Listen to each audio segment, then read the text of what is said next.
Thank you. Good evening. I know. Thank you all for your patience as we have begun this meeting late today. I do apologize. We started at 4 with an executive session, the special council meeting, so I'm sorry that we've run late this evening. I would like to call the meeting to order, and we do have the privilege here in the city of Nampa of beginning each council meeting with an invocation. And thank you to Gabe Render, Stone Mountain Baptist Church, for being with us and opening us in prayer and the pledge. Thank you so much. Let's stand.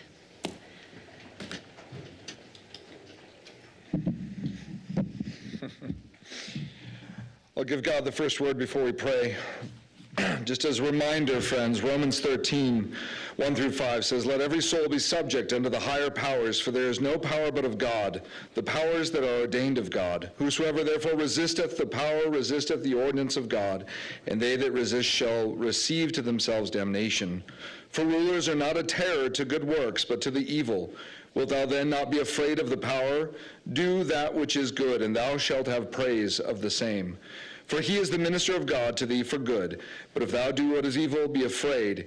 And he beareth not the sword in vain, for he is the minister of God, a revenger to execute wrath upon him that doeth evil. Wherefore ye must needs be subject, not only for wrath, but also for conscience sake." We recognize that as we approach this meeting and we pray, that you, friends, councilmen and women, have been charged by God to uphold justice, to uphold what is righteous. And so as we ask for God's blessing, we recognize that you are charged, therefore, to uphold the morality of our state, even as our own Constitution demands of the good governance. Before I pray, I'll remind you that Article 3, Section 24 of the state of Idaho's Constitution is for the promotion of temperance and morality.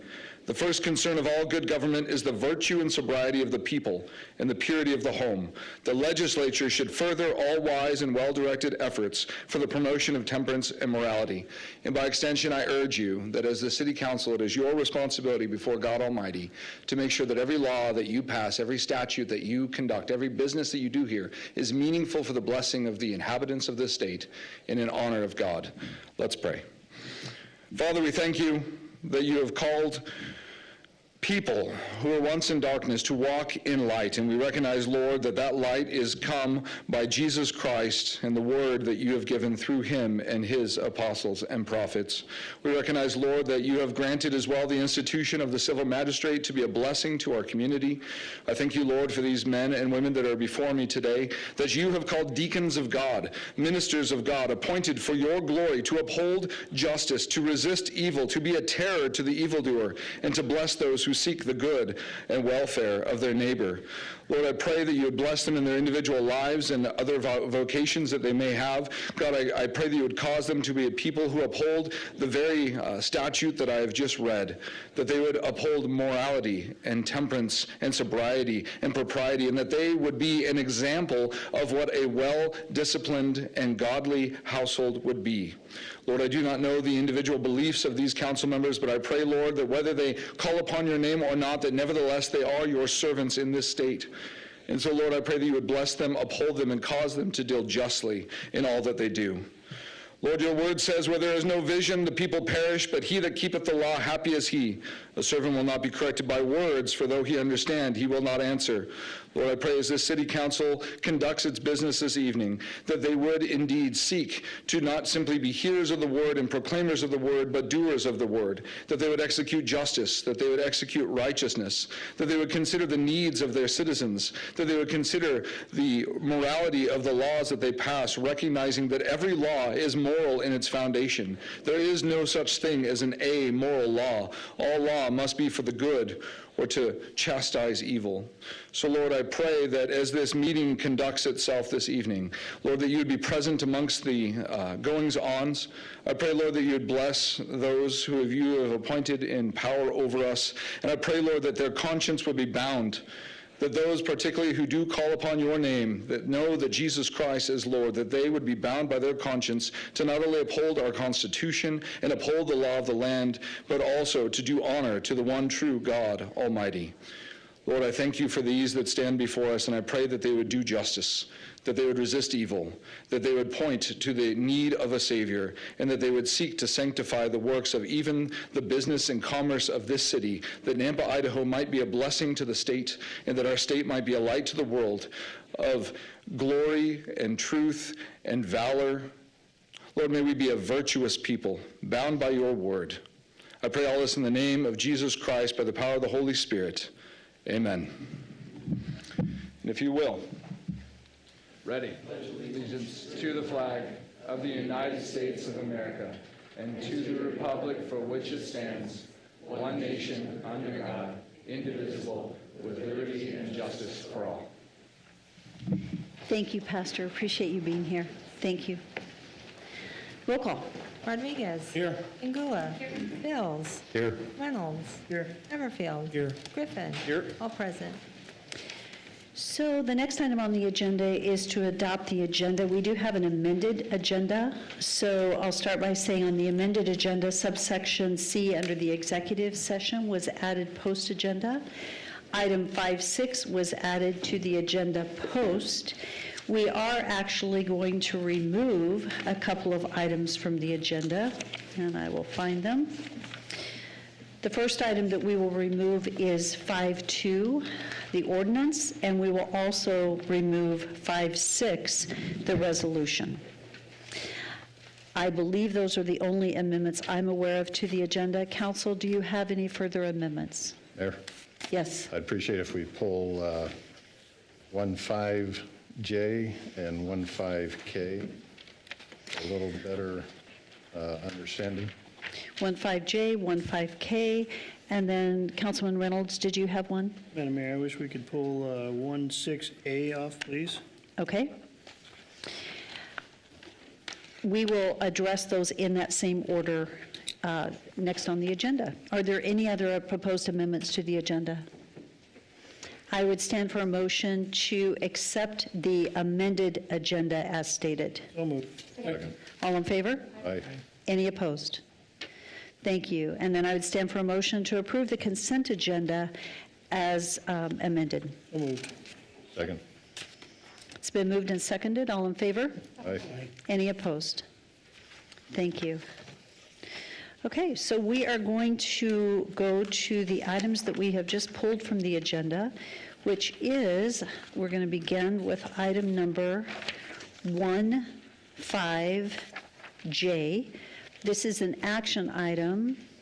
And Crystal, are you going to be answering these items, or Mark? Hi, John. You're going to be answering these items, so go ahead and make your way up here.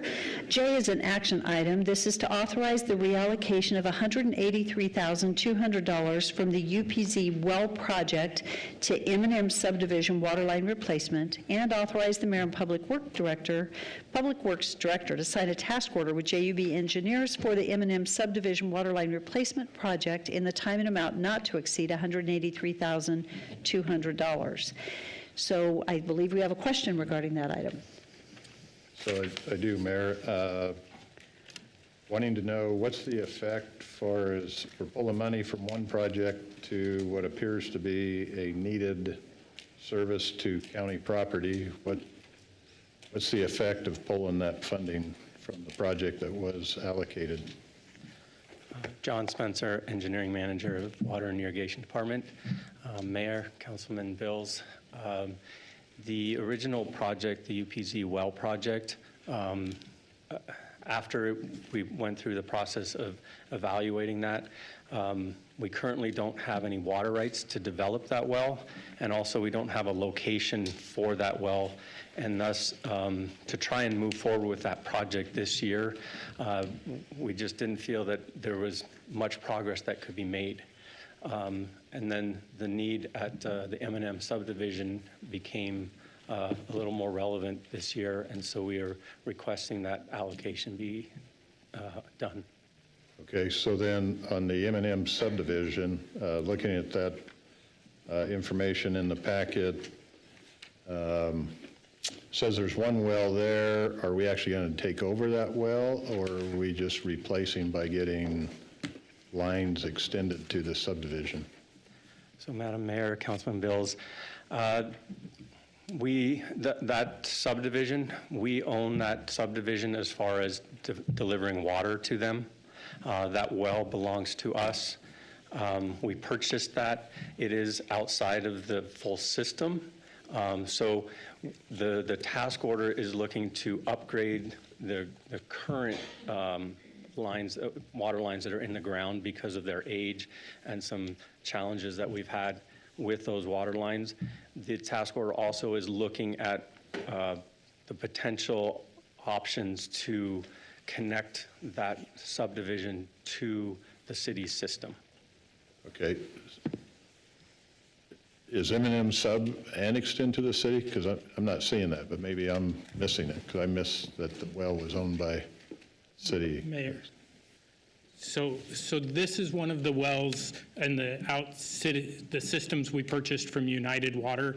This one is to the southeast of town. So Right. it is in the county. We've owned it, like I say, since about 2005 when we purchased the Carriage Hills well as well. It was all part of that package. Okay. So it's not contiguous, it's not annexable at this point, but we do own the system. And so then, from the standpoint of fee and costs and so forth, the city's picking up that cost and putting it in, coming out of the enterprise fund, I assume, or? Councilman Bills, yes, that's correct. We are responsible for the water there. We currently manage the well that they have and provide that service to those customers. Okay. And we do collect fees from those customers as well. Part Okay. of this upgrade would add meters that would help manage that bill collection to be able to shut the service off that we can't do currently.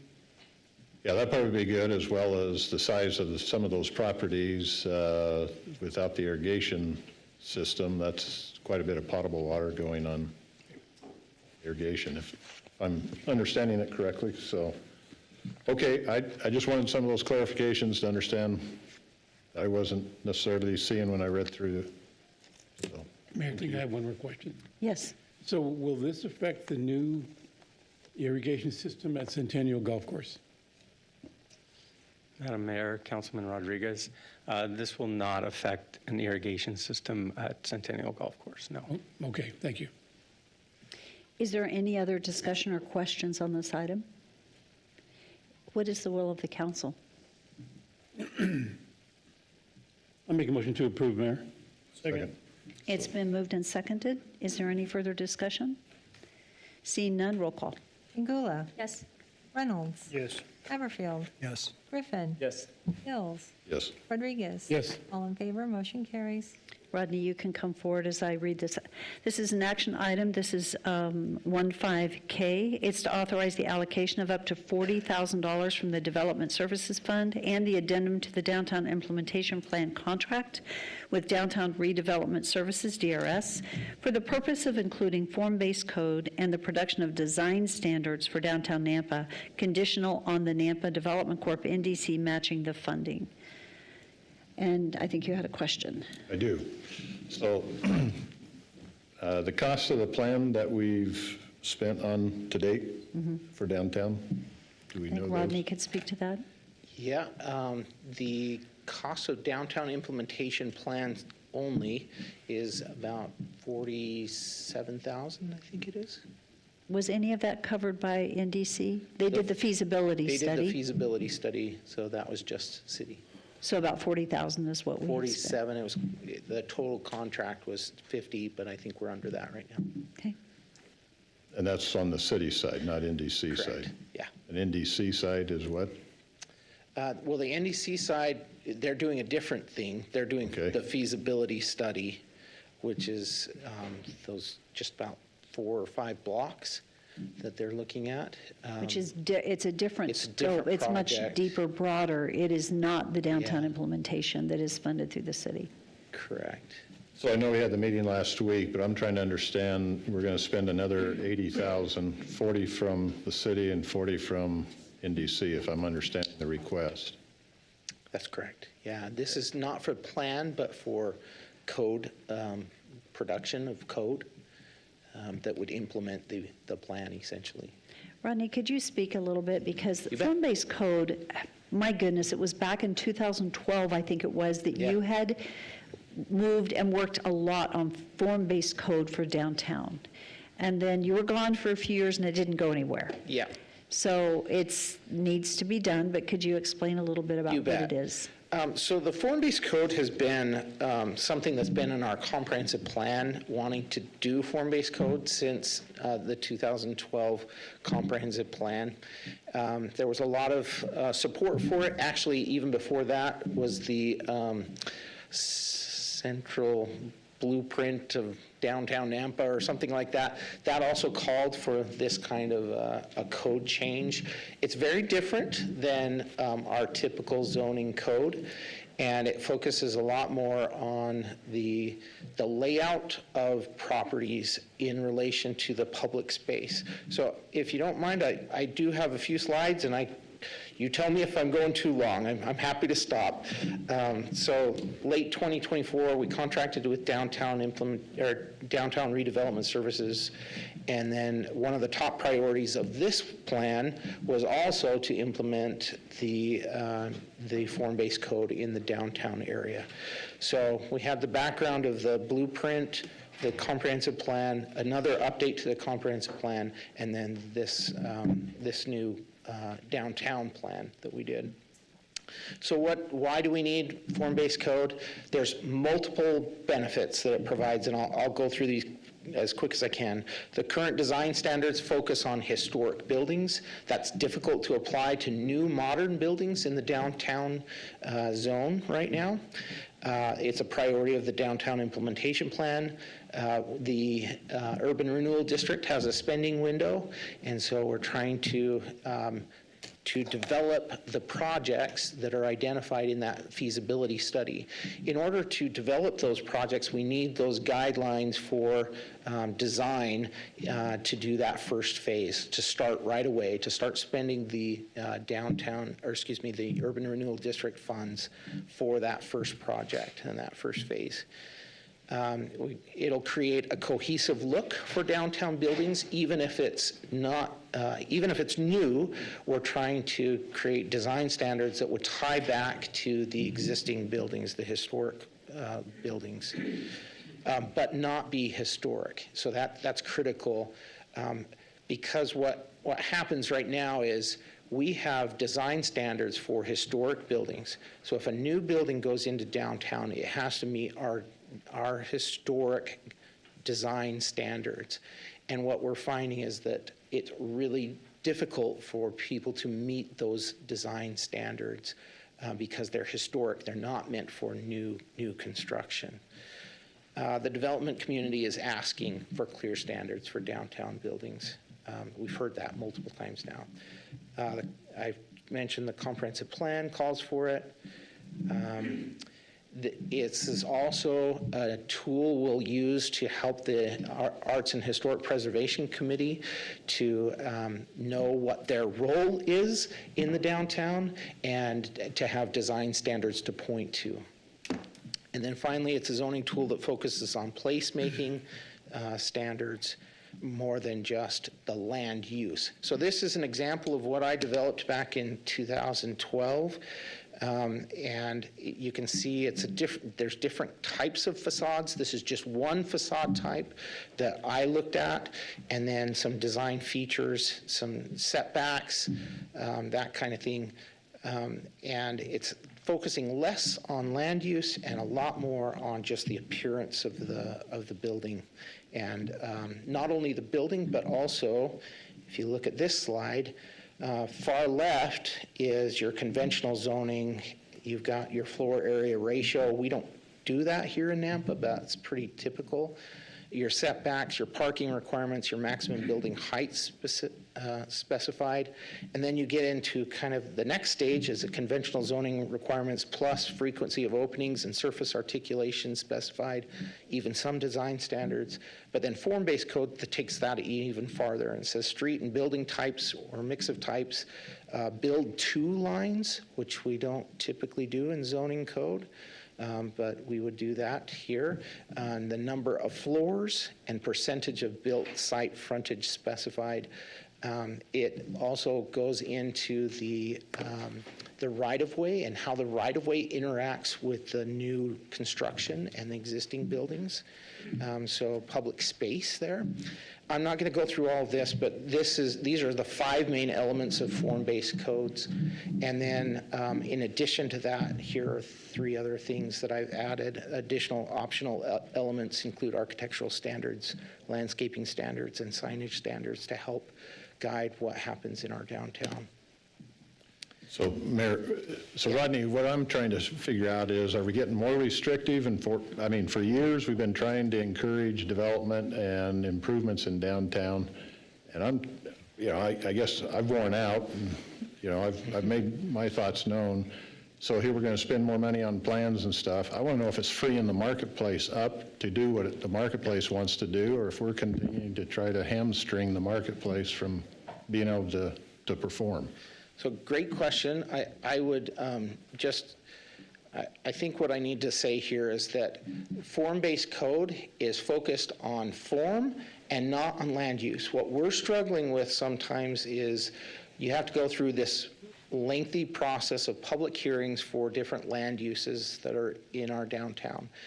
This changes that and says, okay, if you can meet our standards and meet this form-based code for design, the land use isn't as important. Now, we still can list certain land uses that would still be restricted in the downtown, but far less conditional use permits, far less process that people have to go through. If it follows the code, they can pull a permit and start construction. What's a struggle for them right now is the design review standards. They have to go through design review, but they also have to go through Arts and Historic Preservation Commission. So that introduces this unknown to them where they're trying to meet a historic standard for the downtown, but it's a new building. So then there's a lot of unknowns there, and so it lengthens out the process, and it makes it's a little bit more unpredictable. So with form-based code, it essentially nails that down and says, here's what, if you build this type of building, here's where it would go, here's how it could look, here's the materials that will be used, here's the colors that will be used, and then you don't have to go through such a lengthy process on land use entitlements as well. Okay, so still the question is, are we freeing up the public, the private sector to go, or are we going to still have the standards so difficult like they've been that it's going to restrict the marketplace from performing? We haven't developed them yet, so I would welcome your input and your contribution on that process, but this process to develop form-based code, that is the intent, to open up the ability for development to occur in our downtown. So I believe it will if we do it correctly. And it is a public process that we will get input to where it's more like casting a vision for what we want to look like, but we need to define it. But my understanding, at least when we did it last time, there were opportunities for people to provide input. Is that correct? There was, yeah. Correct. So there will be as we move forward? Yes. Yes, so that we need to get some of those that are developing downtown to be in the room and ask those questions. I think they're important questions. Mayor, Yes. question then. Case study, new public library in downtown Nampa. No form code at that point that was Correct. developed. Yeah. When that came before the Design Review Commission, it was the rhythm and flow of the building elements were to match with what was in downtown, there was very little to choose from. So that as a case study would be then, if a developer was coming in to develop a building, they'd have to meet Arts and Historic Preservation, meet with Arts and Historic Preservation. So if it's a historic building, it'd have to meet SHPO if it was to be renovated as a building. Yeah. But a new construction, again, what this would give would be a document that the Design Review Commission could use then for their analysis of whether it meets the intent of our City of Nampa historic area. Is that what I'm hearing? Thank you. That was really well said. Yes. What it takes out of the equation is the Arts and Historic Preservation Commission if it's not a historic building. So that's a big benefit. But if it's a building being built next to a historic building, obviously there are other historic buildings that we're trying to emulate. Yep. But there's a lot of different character types in downtown Nampa, so what do you choose? So having the form-based code would be very helpful from a design standpoint. Yeah, exactly.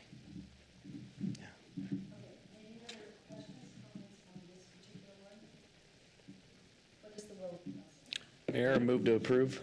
Second. It's been moved and seconded. I'm sorry that my mic wasn't on. So it has been moved and seconded. Is there any further discussion? Seeing none, roll call. Rodriguez. Yes. Ingula. Yes. Mills. No.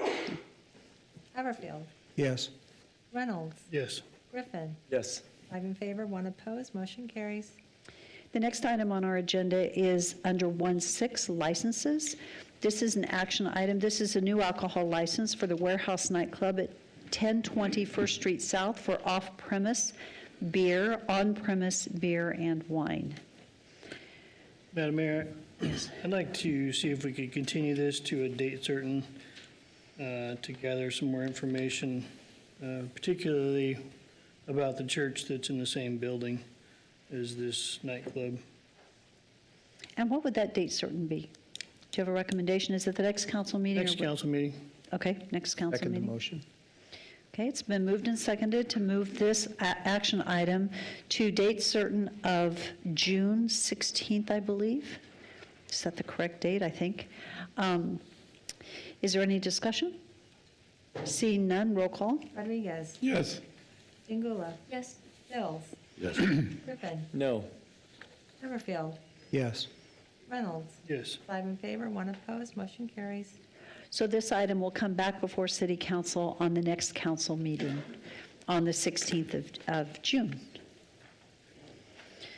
Okay, so we're ready to move into staff communications. Do we have Public Works staff communication?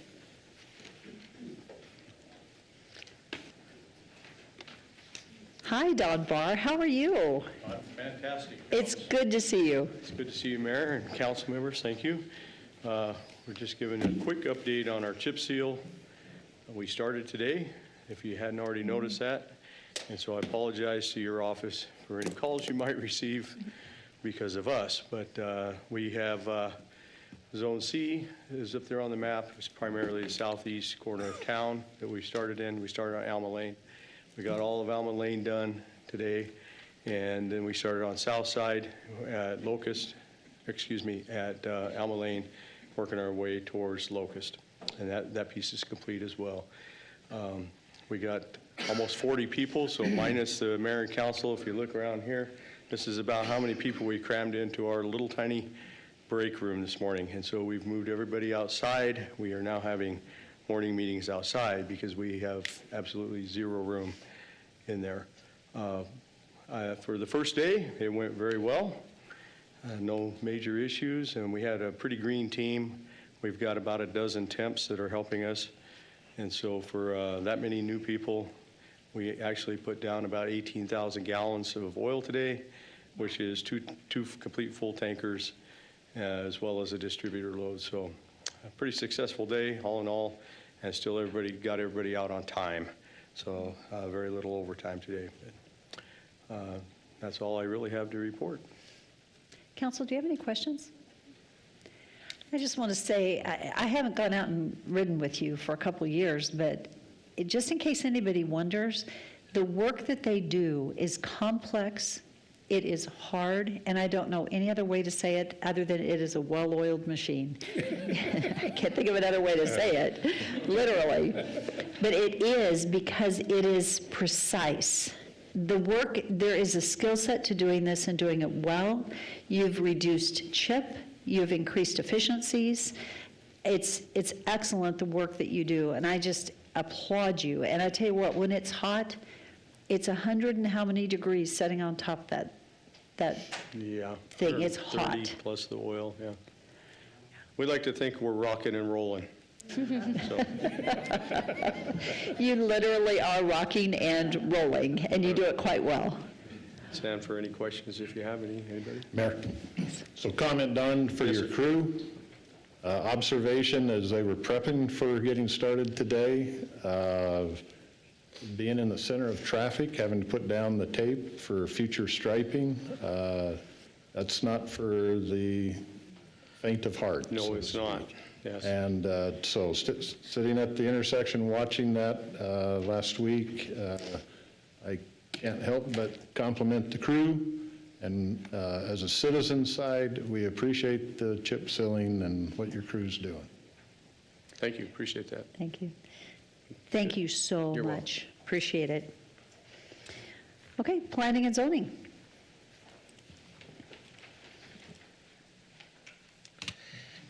For the record, Rodney Ashby, Planning and Zoning Director. I think I forgot to say that earlier. So our last Planning and Zoning Commission was on the 27th of May, and the first one was a conditional use permit for the Lowe's home improvement store to display outdoor products, or their products outdoors, their sheds, their trailers, then their nursery items all out in front. But that was continued because the last time we met was a variance that was continued to June 16th because they had given some information to Christie at the last minute right before the public hearing. So City Council will hear that variance on June 16th, and then the 29th of July is when Planning and Zoning will look at the conditional use permit. The next one is an annexation and preliminary plat for the Lakeview neighborhood subdivision. And this is the northwest corner of Iowa Avenue and Midway Road. This is 131 detached single-family lots. You've seen this before, given direction on what they should bring back after a denial. And then this is their next go at that with the changes to their layout.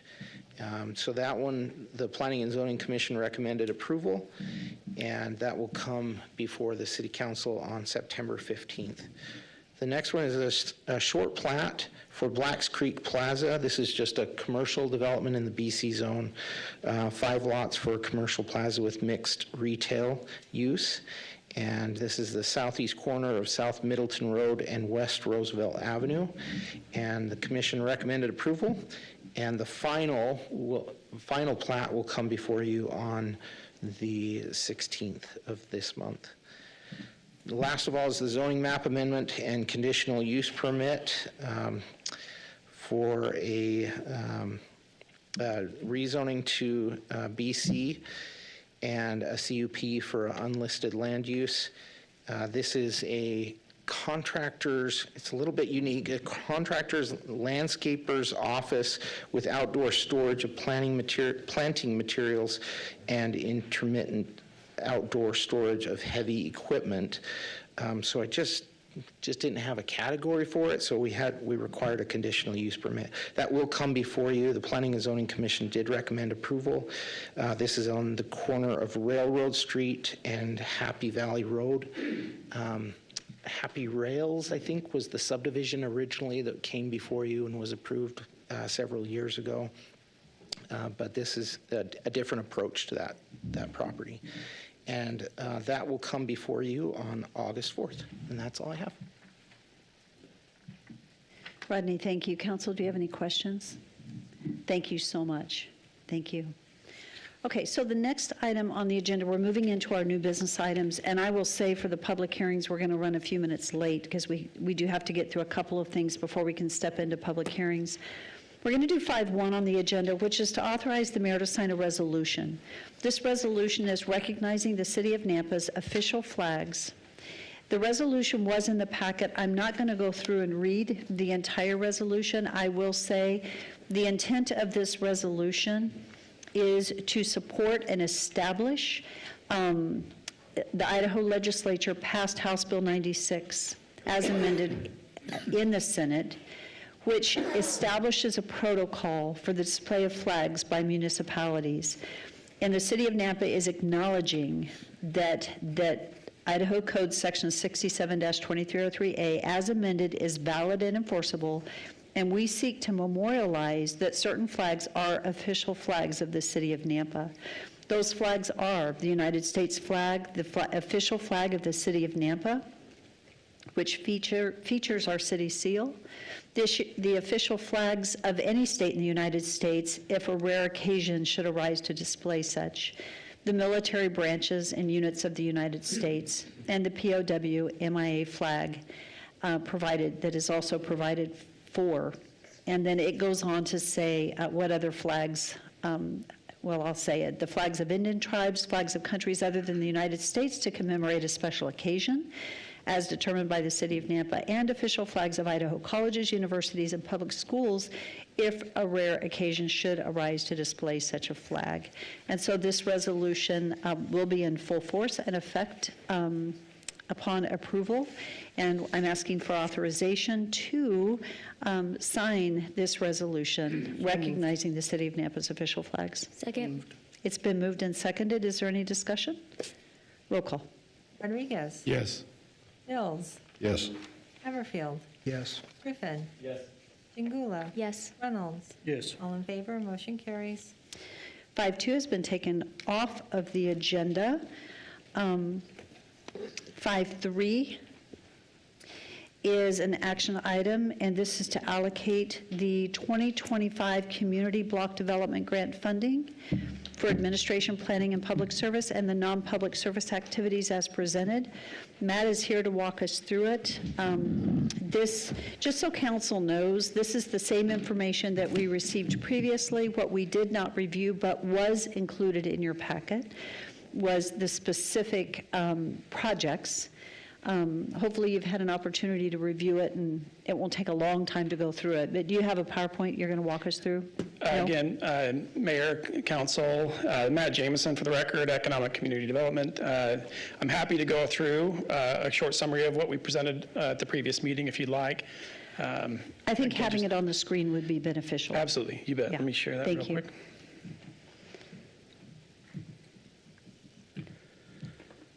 So kind of where we left off last time was with the public service allocation portion of that funding. It was the one at the time I think we paused on.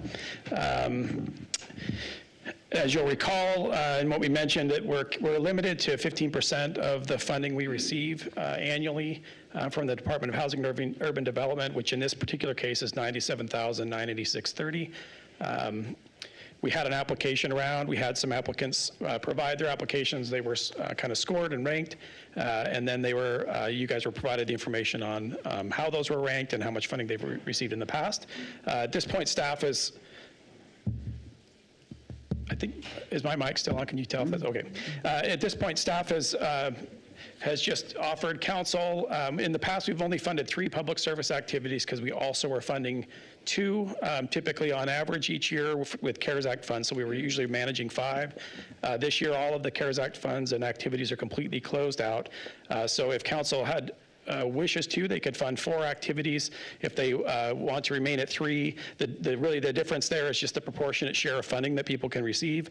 At 3 funded activities, it'd be roughly about $32,000 apiece. At 4, it would be $24,000 apiece. So on the public service side, that would be an option. If you want to fund 4, we had 5 applicants that had qualified applications submitted. So we could, if you chose to, we could fund 4 of the 5 with $24,496 equally dispersed amongst the applicants, or we could fund 3 in whichever way council deems to move forward. Okay, so Matt, I have a question. Should we pause and vote on this separately, since it is somewhat separate? We can. It will probably have more discussion than the remaining items, certainly. Okay, before we go on then, was Perfect. this your last slide on this one? Yep. Okay, so I would like to pause at this time and possibly go ahead and make a decision and take action on this side, the public service activities. Council, do you have questions or comments? Councilman Rodriguez? Thank you, Mayor. Matt, I would propose the 3 public service activities at $32,000 each, one being Jesse Tree, the other being the Salvation Army, and St. Al's Meals on Wheels. Could you go to the slide that has those on it? I'm sorry, Mayor. Go ahead. The second option would be the funding for. I'm not there yet. I think our priority is the three I just mentioned, but I'm flexible depending on the council. Mayor, Okay, yes. just for my comment and perspective, after having this in the workshop and then pondering and thinking about it, I like to come from a perspective of return on investment. These dollars are sacred in my mind, and I'd like to help as many people as we can. So I broke it down by their numbers. The Family Justice Center, with their amounts, it cost about $285 per person that they would spend. The Meals on Wheels, it was $221 per person to help those people. For Catch, it was $1,300. And for the Salvation Army, it was $800. I must have gotten that wrong. I'm missing one. But with that, I am looking to fund the Salvation Army's Meal on Wheels, the Nampa Family Justice Center, and the Salvation Army this year. I know the Salvation Army was cut out last year, so I think it's important to put them back into this, even though they are, it's expensive to maintain and run, but it's important to our community. I think the Meals on Wheels and the Nampa Family Justice Center does a good job of stretching those dollars real far. And so I think the return on investment for me is how many people can we help, and we can help more people with less doing those three options. Madam Mayor, Yes. read through this and studied up on it after the last meeting. And I was thinking that if we could spread this over 4, it would make a lot of sense to touch more people. Family Justice Center does a lot for Nampa. It's really important. Meals on Wheels is very important for the community and for the people that don't have any other choice.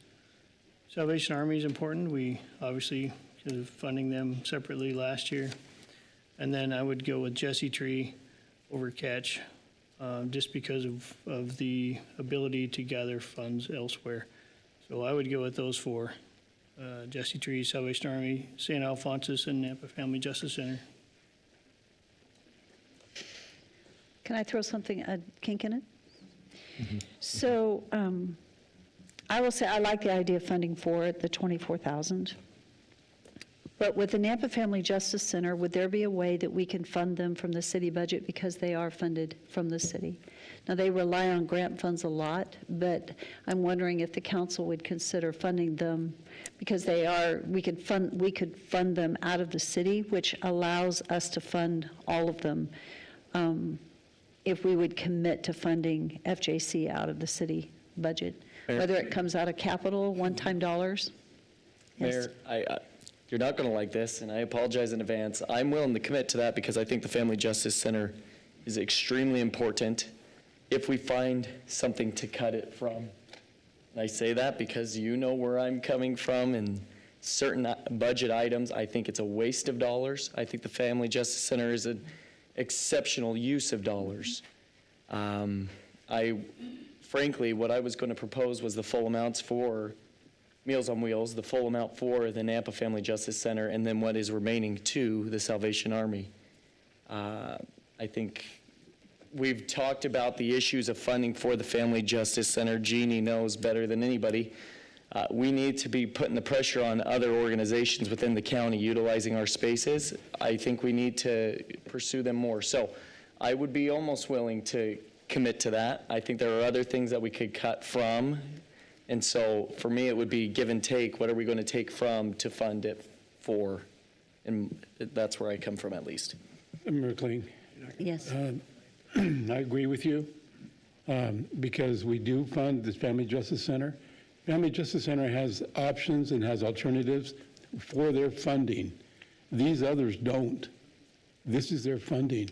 And so I would be careful with applying anything to the Family Justice Center, because they will, in turn, in fact, they've got 2 or 3 tonight that they're applying for, 3 grants. So most importantly, I would prefer Salvation Army, St. Al's, and I'm really Jesse, Tree, and Catch, you know, it's repetitive to me. So if anything would go to Family Justice Center, I'll go that far. But I'm only doing 3.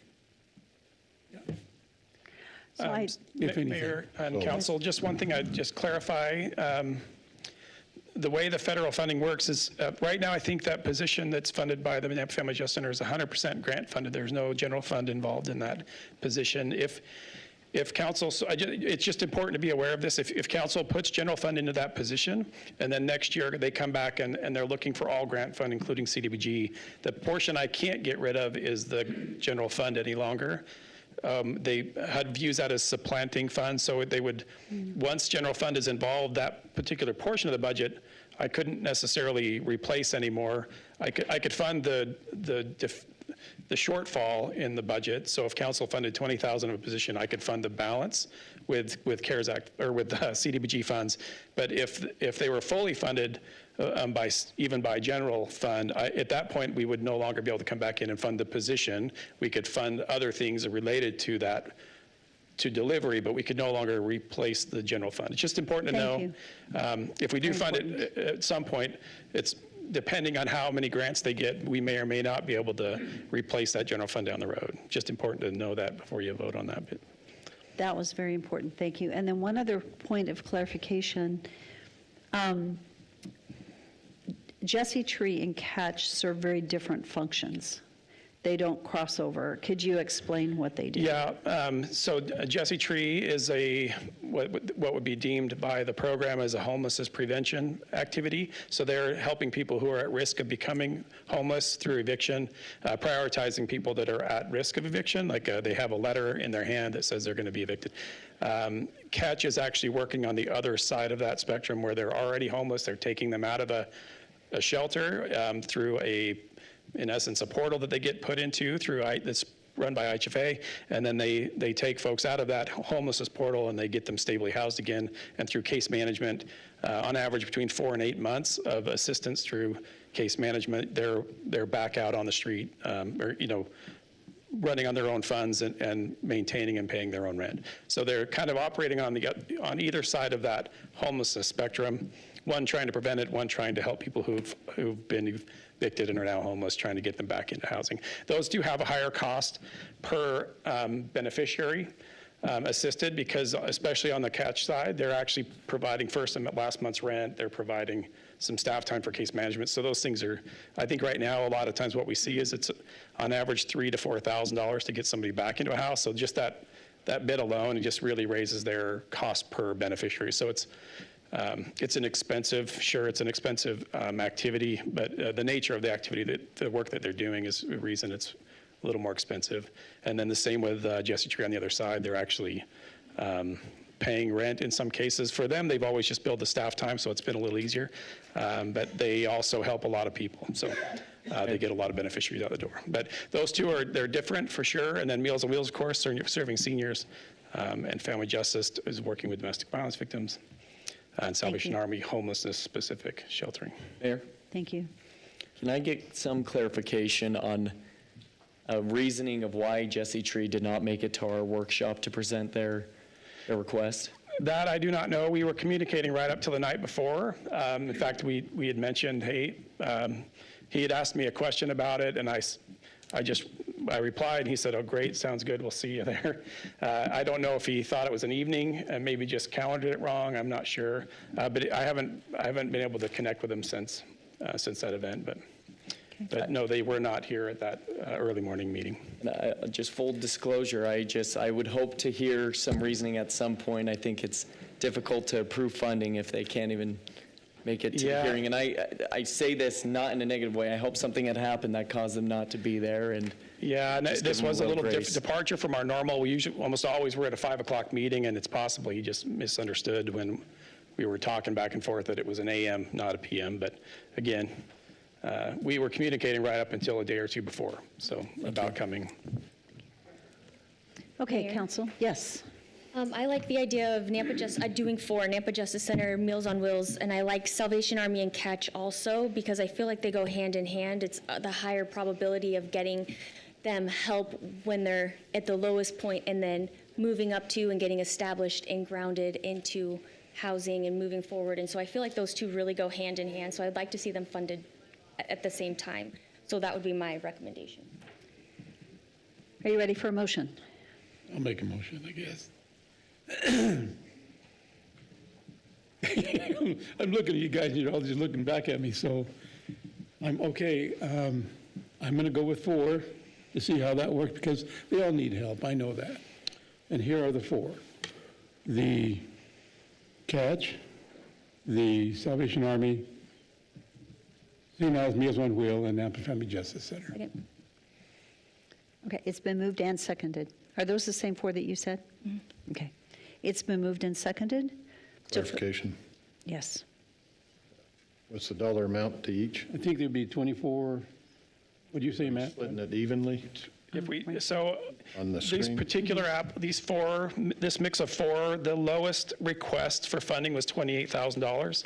So right now, we would be funding under everyone's ask. So my suggestion would be we divide it equally amongst the 4, because we're funding under everyone's ask. So at that point, we'd be giving everyone as equal shot as we can to make their budget shortfall. Is that So the it'd be motion? $24,496.58. Second. Thank you. Yes. Another clarification. Matt, during the workshop, there was indication of us possibly overspending to 1 or 2 certain group or entity, and that since these are federal funds that we're administering and handing out, going with these 4, are we within our guidelines? Or are we going to come under scrutiny from the feds?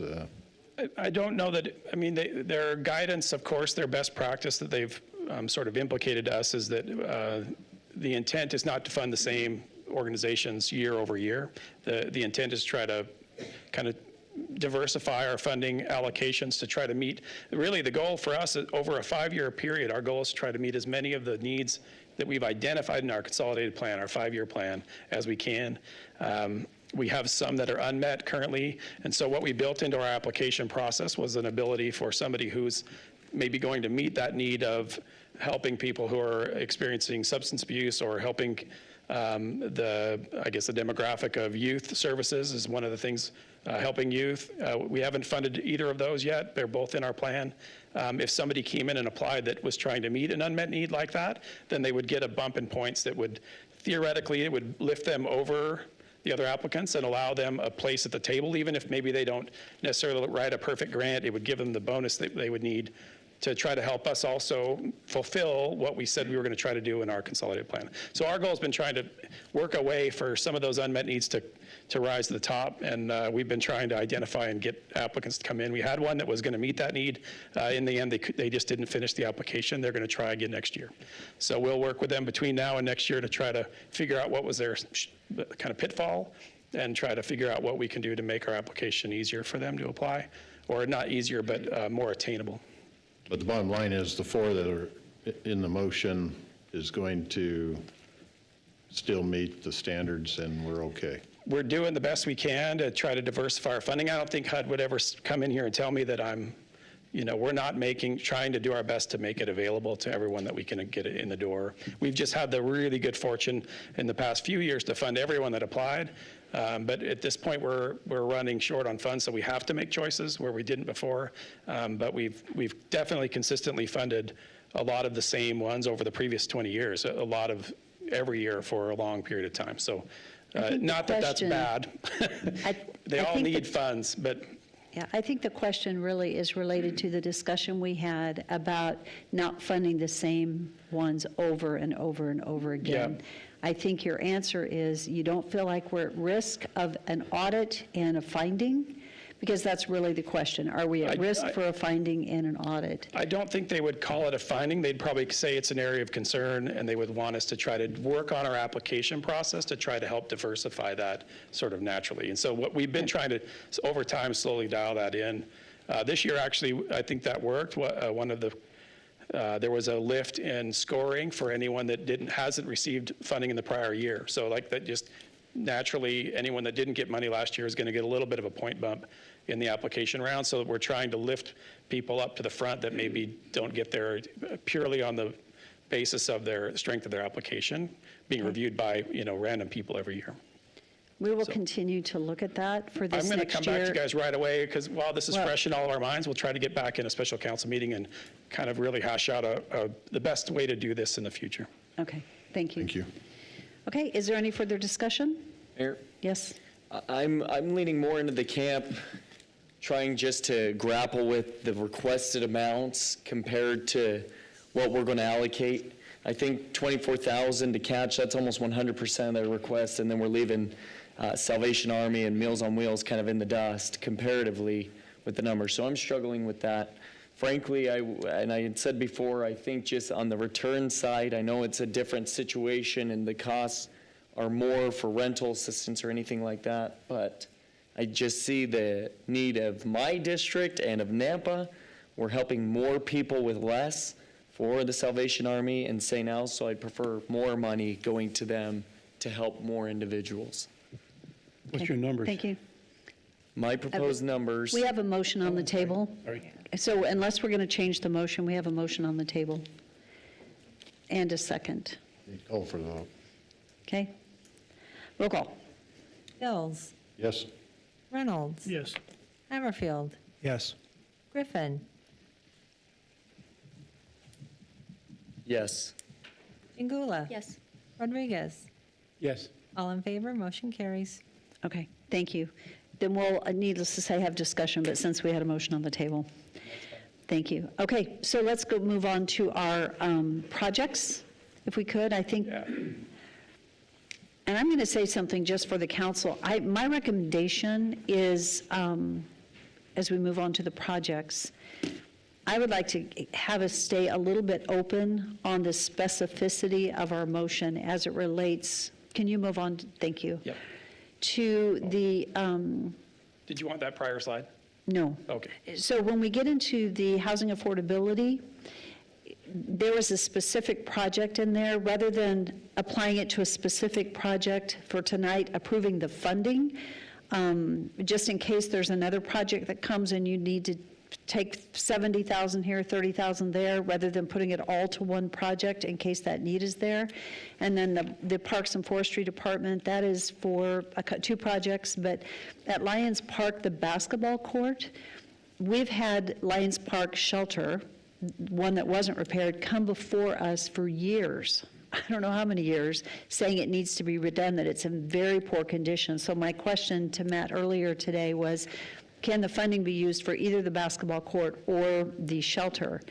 And so my recommendation is, rather than funding a specific project, allocating the dollars and then coming back and really doing an assessment on the safety and where we are with those projects, because I just distinctly know that we've had that shelter come before us, and so is it the court that needs to be done first or the shelter? And maybe coming back and taking a look at it, approving the funding, but coming back and deciding which needs to be done. So that's going to be my recommendation And on right, this. right now, the funding that would be allocated to Public Works, the 125 Public Works and the Park and Forestry Department, all of that is lumped into the same sort of general overarching project, as I would define it, as infrastructure and facility improvements. So it really fits under one umbrella. So we can fund the allocation to that overarching umbrella. These 4 areas without the these. top 2, and then the housing affordability and the home repair loan program, they kind of fall under they fall under different categories. So they would be both under a housing umbrella rather than a infrastructure facility. So we could fund the 125 and 191 to the general pool of funds, and then we can come back to you later for site-specific allocations. And then with the housing affordability, if you funded all the housing affordability, we can come back to you with a proposal for a recipient to receive those funds if they have an activity that council wants to see move forward, as well as at a funding level that, if you want, allows us to help another applicant that may come in later in the year. And the same is true of the home repair loan program. That seems like a higher dollar amount in the home repair loan program. It is this year intentionally. In the previous couple years, we've funded $120,000 towards direct construction costs. And so they kind of vary somewhere between 8 and 16 on average, just depends on the need or the project they have. And twice in a row, 2 years in a row, we've had to come back to council and ask for additional funds because we've run out of funding in February. And so rather than just shutting off assistance and putting people on hold till the next October, we just came back. We used unallocated funds that were available to commit, and we asked you guys to put more money in. And so this time I split the difference, and I put in what I think we'll actually use this year of the money we've added, hoping that we won't have to come back again.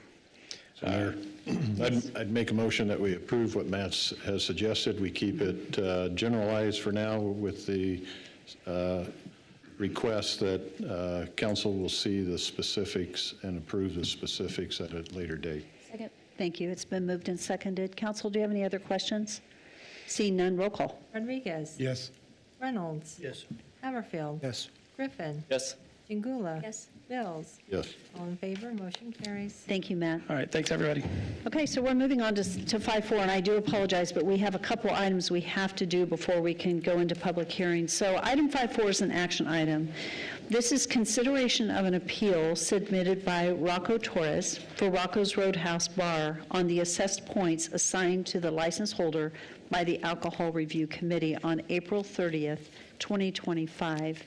This is something a little out of the ordinary, and we are going to begin. I do apologize, I got to find my right set of notes here for this one. Thank you. So we're going to begin with the Alcohol Review Committee representative that's going to have a few minutes, up to 10, to present your case. We're going to follow up by the appellant, which is Mr. Torres. We'll also have that same length of time to speak. And then after we conclude that, the council may ask any questions that they might have. So thank you. Lieutenant Childers, thank you for joining us this evening. Thank you, Mayor and Council. Brad Childers, Napa Police Department, Lieutenant. I'm also sitting on the Alcohol Review Committee. I've been asked to speak today, reference points that were assessed to Rocco and his establishment. Just to kind of save time for y'all, I will briefly speak about 2 DUI arrests that were made prior to those points being assessed. One on 4/11 of 2025, where Officer Risser had made a DUI arrest. He observed the male leave Rocco Roadhouse, the address of 1911 First Street North, Napa, Idaho. This male did provide a breath sample after failing the field sobriety test, with the results being a 128, 125. The same night, we had Officer Isaacs arrest a male subject for DUI driving. The male refused to perform field sobriety tests. At that time, a blood draw search warrant was received and applied for and approved by a judge. We later got the blood results back for that individual who left that establishment of Rocco's Roadhouse of 911 First Street North, Napa, Idaho. The blood results came back very high of a .289. So as we assessed these points and looked at these, we wanted a message to be very clear from the city of Napa that we take DUI driving very seriously, and that, you know, on an average throughout the nation, over 10,000 people are killed every single year by DUIs. I gave you 2 different numbers there. The first one of the .28 and the .128 and the 125. The second one is literally double that amount. So the Napa Police Department, if we arrest somebody with blood results of a breath sample coming back that high, if it's a .3, so just barely above this, we're transporting them to the hospital first before they can go to jail. So that's how intoxicated this person was. After the points were assessed, I did meet with Rocco. at his establishment graciously actually invited us to the location to meet with us to try to fix some of these situations and resolve this. I was very, very thankful that he actually reached out to us and that he's willing to work on this. One of the confusing parts about this is he stated that he reviewed tape stating that he did not see this individual drink more than what he had purchased, which was a total, I believe, of 7 to 8 beverages between one shot and beers. And the patron was there for over 7 hours at a time. Unless he kept all those beverages until the very end within that last hour and then consumed them all right then and there, I don't know if he would still be able to meet that blood alcohol level of a 0.28. So either this patron was drinking from other people who had bought him beverages, or he was sneaking drinks that he brought in himself. The math just does not add up for a person to have that high a blood alcohol level. Again, I did meet with him, and we talked more about opportunities to provide rides home, which he is currently doing. Talked about his staff and what they can do to help this situation, and I'll probably leave that up to him to discuss what actions he has taken on that. The results of that is that he was assessed points and that he's on a year probation status on this, and which we feel is very fitting. The Alcohol Review Board takes time to discuss this, making sure that it's fair to the person and safe for our public. Do you have any questions for me? Thank you for that. Council, do you have any questions at this time? Thank you very much. Thank you. Thank you. We may come back with questions. Mr. Rocco. Mr. Torres, I should say. Yes. Thank you. Go ahead and give us your name and address as you come forward. Thank you Yes, very hello. much. My name is Rocco Torres. My home address is 1907 First Street North, Nampa, Idaho 83687. And I am the owner and operator of Rocco's Roadhouse in 1911 First Street North, Nampa. I did meet with Lieutenant Childers, and we had a wonderful discussion, actually, and Corporal Phillips was also there, and I did invite them to come to the establishment because when I came to the assessment hearing, I was very shocked to hear about the .289. I've never seen anybody have that high of a level in my experience. I've been a bartender for 15 years. And I think if someone had that high of a blood alcohol content, they would be on the floor. So I did watch 8 hours of video. I watched all 8 hours. And I saw him come in at about 4 in the afternoon, a little after. I served him his first 2 beers, one at 4 and one at 5:47, almost a couple hours later. And then my night bartender came on shift, served him one at 7, at 8, and then at 9:06, she had a discussion with him at the bar, and before serving him again, he held up his keys and she took them, and she put them behind the bar. And so she served him a beer and a shot at that point, and then one last beer at 10 till 11.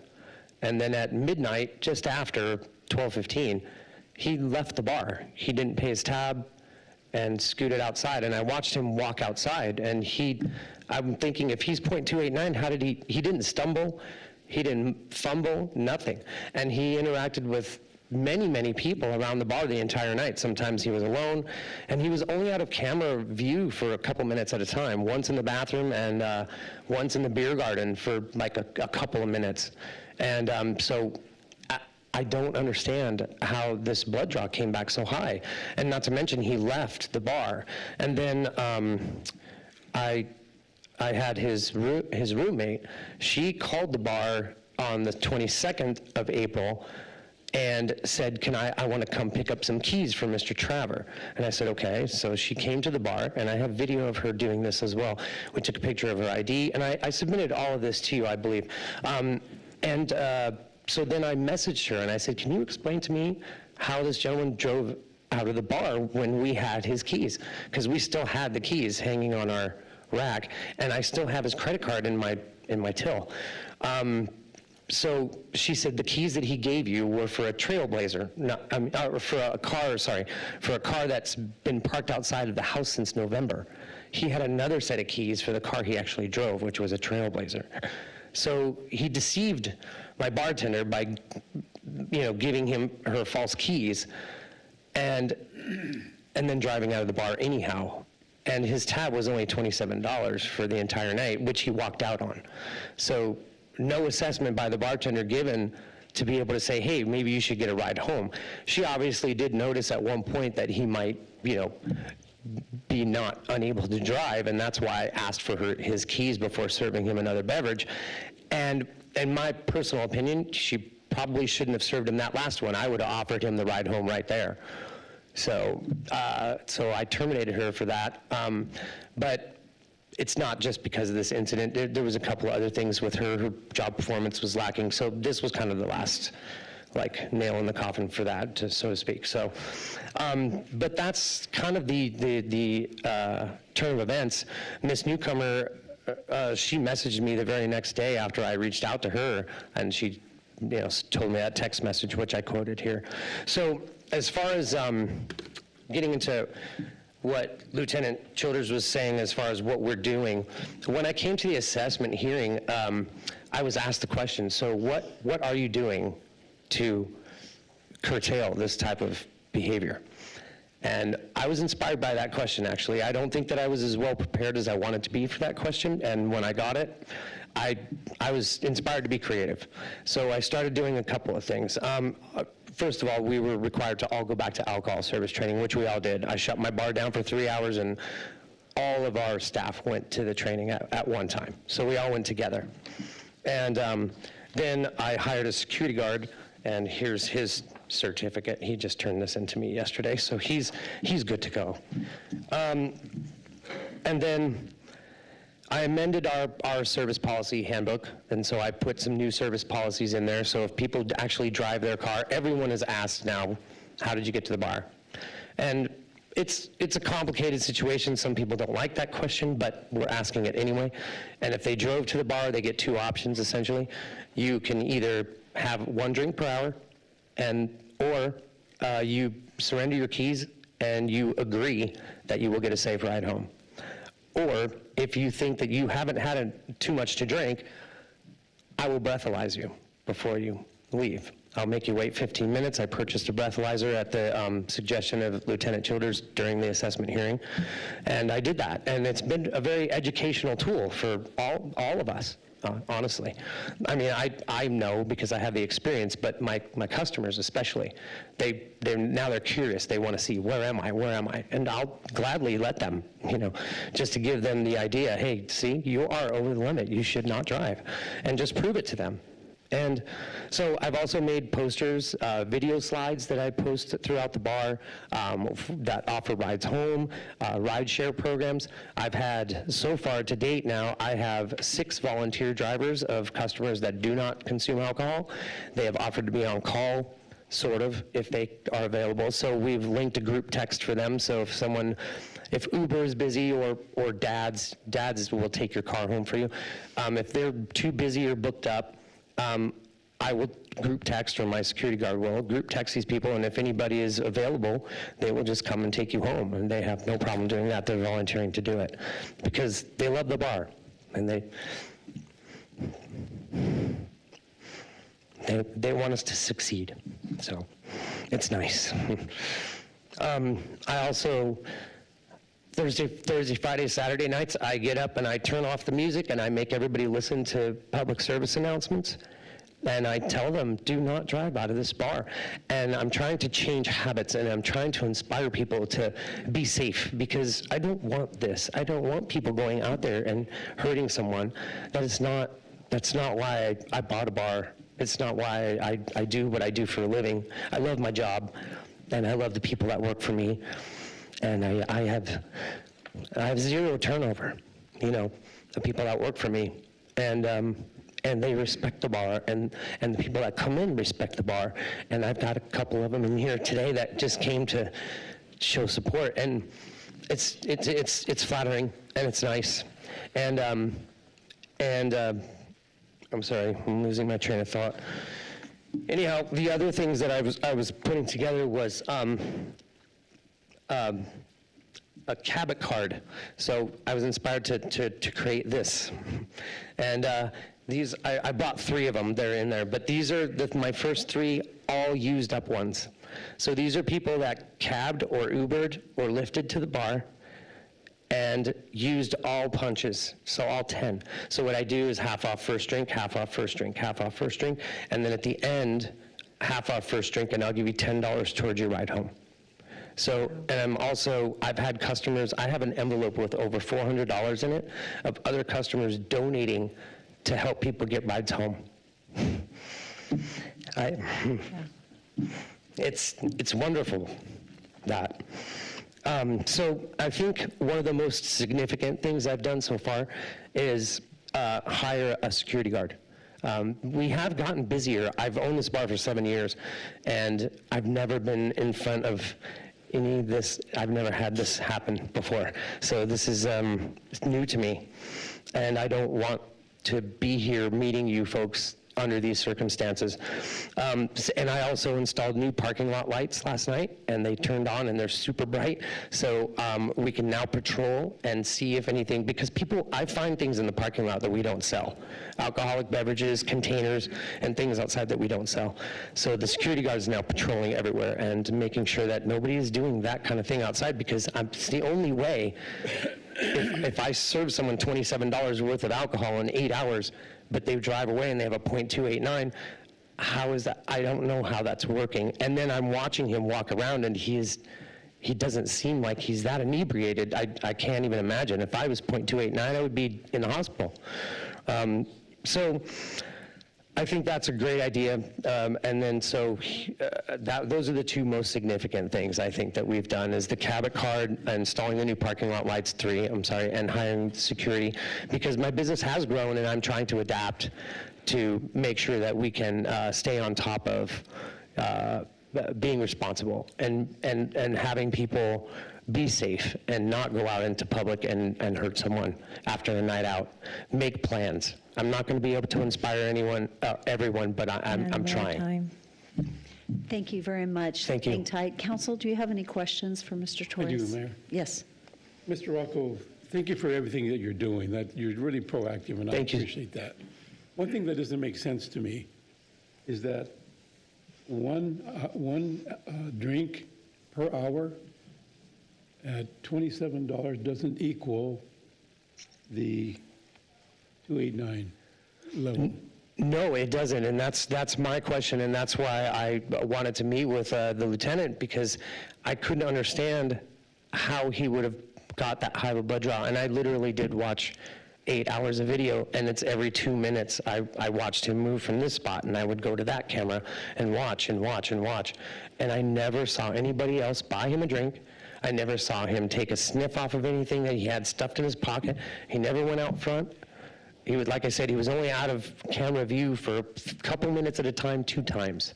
I mean, he could have been hammering back something in the bathroom, but I really don't know, because I don't have cameras there, obviously. And the back beer garden, it's dark. I'm working on getting a camera system back there, but I haven't yet. So unfortunately, I wasn't able to see that part of the bar.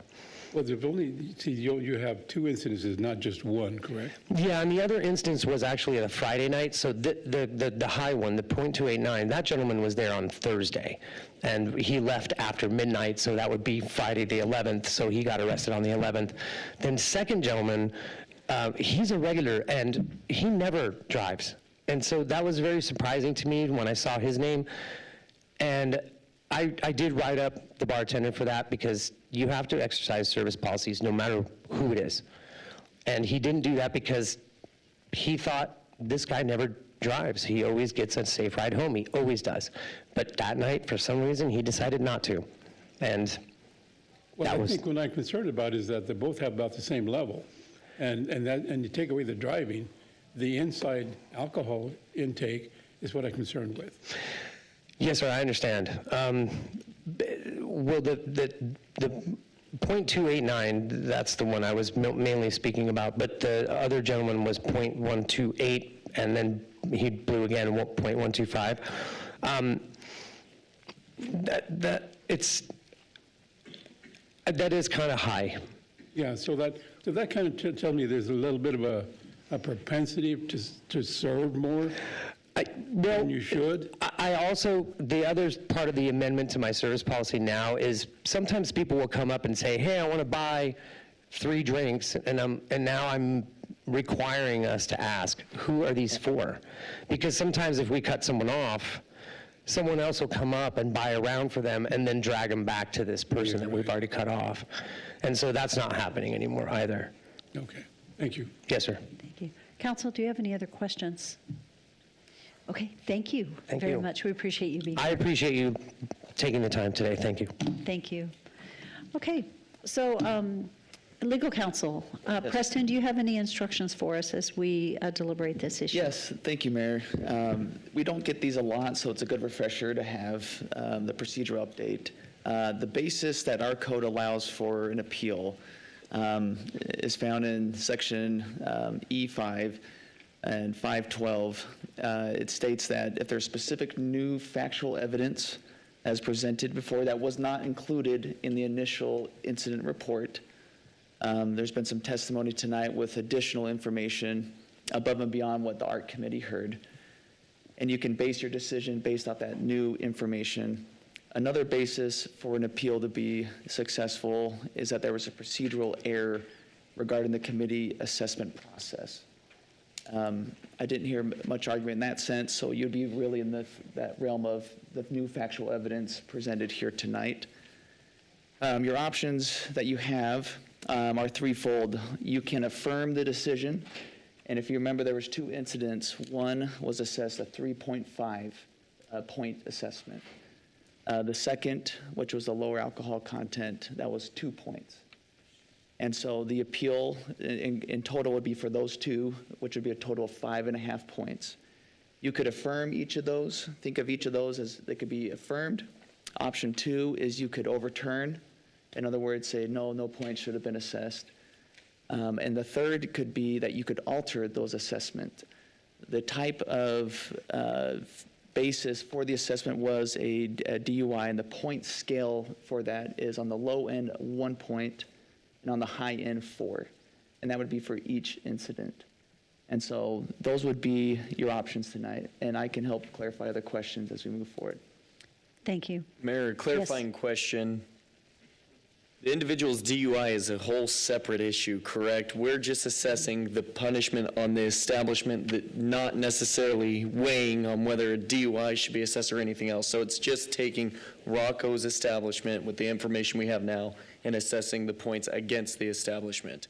Mayor, Councilman Griffin, that's right. This is just for the license renewal. It is not for any of the criminal citations or anything like that, just for the license, yes. Thank you. Other question? Yes. So clarification again is if we affirm option 1, that doesn't necessarily shut the business down. It just is put on notice for the ensuing year to not have other infractions, et cetera. Mayor, Councilman Bills, that's right. And it comes back before committee in a year. That's right. Points when assessed, and tonight, if it's affirmed or points are assessed, those would be on their licensure for a 12-month period for the next 12 calendar months. And the level at a total of 5.5 points, which is all the points that, there's no other existing points, so that would be the extent of it, would put them into what's called the significant category, and that subjects them to some probation and possibility of suspension and additional training if it's affirmed. And who is that determined by to suspend them for 30 days? Code says here that the ARC committee could suspend them for a license period not to exceed 30 days and replace the licensee on probationary status for a period not to exceed 1 year. Now, it's my understanding they did not do that. Is that correct? Whoever is on the ARC committee, that they did not suspend a license. They assessed points. So if we affirm them, there is no suspension. It does put them on probation. That just means that for the next 12 months. And is that 12 months from April 11th? or 12 months from today? Mayor, good question. It'd be 12 months from the time of today, because that would be if points are assessed, that's the measuring start point. Okay. And so they can't retroactively go and suspend their license if we affirm them tonight. Mayor, Councilman Griffin, their renewal was up last city council meeting, and the points were not legally binding yet, and so their application was renewed. So they're renewed through this current alcohol license year till May 31st. So these points would be applicable from today through 12 months from now. So yes, they would be on the books come renewal time next spring. Okay, Mayor, I'm ready to make a motion if you all are ready. Okay. Okay, I'm going to make a motion to affirm the decision. I'm sorry? I couldn't hear him. I'm making a motion to affirm the decision and to be sure that they're on probation. It says 5.5 points together. Okay, it's been moved and seconded. Is there any further discussion? Madam Mayor? Yes. Can I ask for a point of clarification? Please. It was 5.5 points plus an additional 6-month probation for a total of 1 year probation. That's correct. Is that, okay, I just Yes. want to confirm. Thank you. Okay. Any other questions or discussion? Seeing none, roll call. Jingula? Yes. Reynolds? Yes. Haverfield? Yes. Griffin? Yes. Bills? Yes. Rodriguez? Yes. All in favor, motion carries. So, Mr. Rocco Torres, thank you for your comments tonight. Thank you for all the work that you have done to correct. The good news is that all you have to do is keep doing what you're doing, and you should be fine, right? So just continue to the due diligence that you have put in place, and we appreciate your due diligence. I appreciate your kindness. Thank you so much. Great. Thank you so much. Okay, so I know we have public hearings. We have 2 more very quick items to get through. 5.5 is an action item. This is the Nampa Parks and Recreation Department has requested authorization to reallocate $300,000 of $600,000 that was originally budgeted for a new skate park facility in Stampede Park. This is for the design and construction of a new combination sport court featuring horseshoes, cornhole, and bocce lanes, and to reallocate $300 of the $600 originally budgeted for the new skate facility for partial construction of the new irrigation system on main lanes at West Park. Cody, thank you for being on it here. So I yes, make a motion that we approve this. it's been moved and seconded. They're on it. Is there any discussion? I didn't even hear it. Seeing none, roll call. Rodriguez? Yes. Jingula? Yes. Haverfield? Yes. Griffin? Yes. Bills? Yes. Reynolds? was easy. All in favor, motion carries. Thank you, Cody. Good job, Cody. Yes.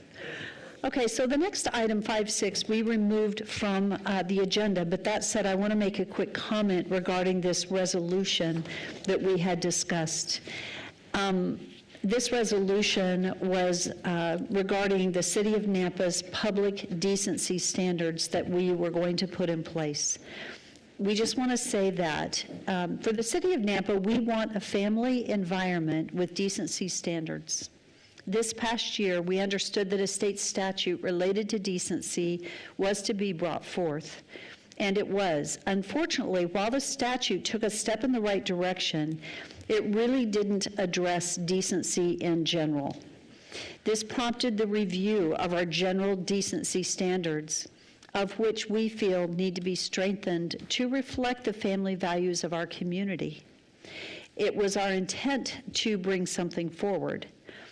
Because the City of Nampa, and I will say is concerned with the potential preemption of local jurisdictions' decency laws by state statute, and we call upon the state legislature to fulfill its constitutional duty to further all wise and well-dedicated efforts for the promotion of temperance and morality by doing all within its powers and vested authority to support and empower the City of Nampa to uphold and define decency within its own community for the protection of its residents, guests, and visitors. So thank you. Leave it at that. And we are ready for some proclamations. So our first proclamation is Elder Abuse Month. And I'm going to quickly read this proclamation. And Alyssa, you're welcome to make your way forward and make a couple comments as you receive this. Whereas older adults deserve to be treated with respect and dignity, to enable them to serve as leaders, mentors, volunteers, and vital participating members of our community. And whereas in 2006, the International Network for the Prevention of Elder Abuse, in support of the United Nations International Plan of Action, proclaimed a day to recognize the significance of elder abuse as a national health and human rights issue. And whereas the City of Nampa and the Nampa Family Justice Center recognize the importance of taking action to raise awareness, prevent, and address elder abuse. Whereas 2025 marks the 19th annual World Elder Abuse Awareness Day, its recognition will promote a better understanding of abuse and neglect of older adults. Whereas our population lives longer, we are presented with an opportunity to think about our collective needs and future as a nation. Where ageism and social isolation are major causes of elder abuse in the United States. And whereas recognizing that it is up to all of us to ensure that proper social structures exist so people can retain community and societal connections, reducing the likelihood of abuse. And whereas preventing abuse of older adults through maintaining and improving social supports like senior centers, human services, and transportation will allow everyone to continue to live as independently as possible and contribute to the life and vibrancy of our communities. Now, therefore, I, Debbie Kling, Mayor of the City of Nampa, Idaho, do hereby proclaim June 2025 to be Elder Abuse Awareness Month. The City of Nampa requests that every citizen of our great community to build safer lives and a safer community for our elderly residents. Alyssa, I think we think of the Family Justice Center with different types of abuse. Sometimes it's hard to recognize the work that you do in the elder abuse arena, and I just want to say thank you very much for the work that you do. Well, we also want to say thank you for bringing this awareness for this month. We also want to thank the mayor, city, and the council just for your support of the Nampa Family Justice Center. I just have a couple things I want you guys to be aware of. I'm a stats nerd. I love stats and numbers. The United States Census Bureau has a shocking statistic. By 2034, it is predicted that older adults, for the first time in history, will outnumber children. Wow. That should stop us right there. As older adults are getting older, and we live in a society that, they value youth, beauty, vitality, and often aging is seen as a debilitating process that robs individuals of these highly prized attributes. Unfortunately, you don't have to look far to realize that older adults are not always valued. Most of our elder abuse cases that we help with, the abuser is someone they know, and it's somebody they trust. A lot of times it could be a son, a daughter, a caregiver. It could be somebody who all of a sudden befriends an older adult. So in domestic violence, elder abuse is very much similar, where it's centered around power and control, where one person uses abusive behavior, threats, manipulation to gain control over another person.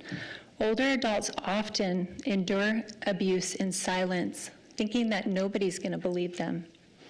Isolation, memory issues, and being dependent on others make older adults more vulnerable to abuse. At the Justice Center, we advocate for our older adult victims to bring back their dignity, their voice, their independence, and their hope for the future. This can only be done if we take notice of older adults in our community and recognize that elder abuse is happening. When something doesn't seem right, we need to speak up. And I would suggest, if you're seeing it, talk to the older adult. There's questions you can ask. You can ask, is someone making you feel unsafe? Does someone threaten or yell at you? Is someone using your money without permission? That could start some conversation. Also, you can reach out to the Justice Center. We have a lot of resources and we want to help.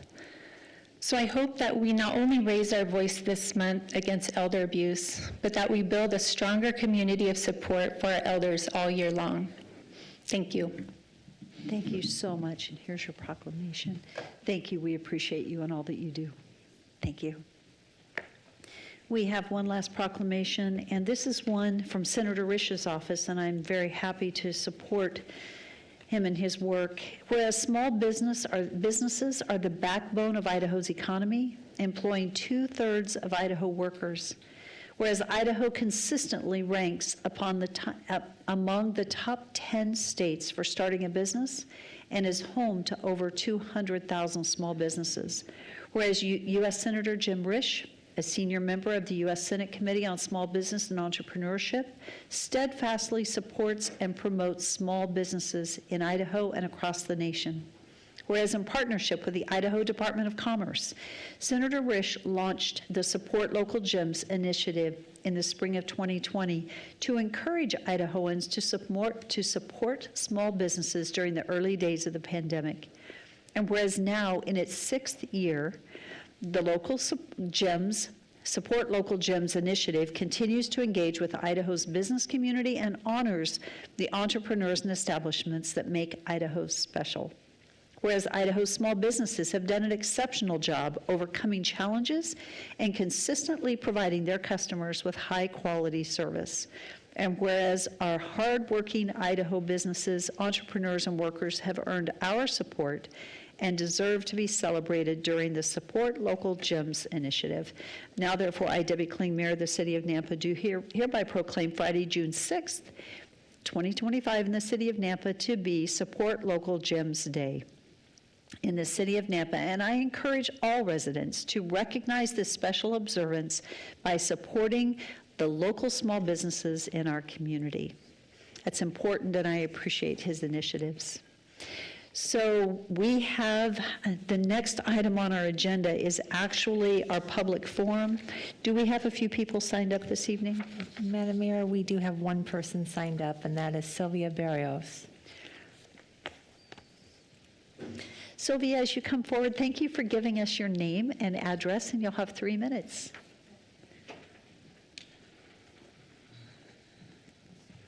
Yes, good afternoon, everyone. My name is Sylvia Barrios, and my husband and I have applied. I mean, we have done that. Can you put your address? Oh, address is 2508 Syringa Lane, Caldwell, Idaho, 83605. Thank you. Yes, well, my husband and I are really, I could say, frustrated, upset, because we don't understand why we keep being denied and denied and denied. May 5th, we were denied for our liquor license.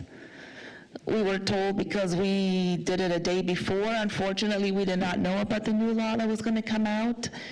So I spoke to the city clerk, which she advised us to come down and apply for the license that day before May 9th, which we did.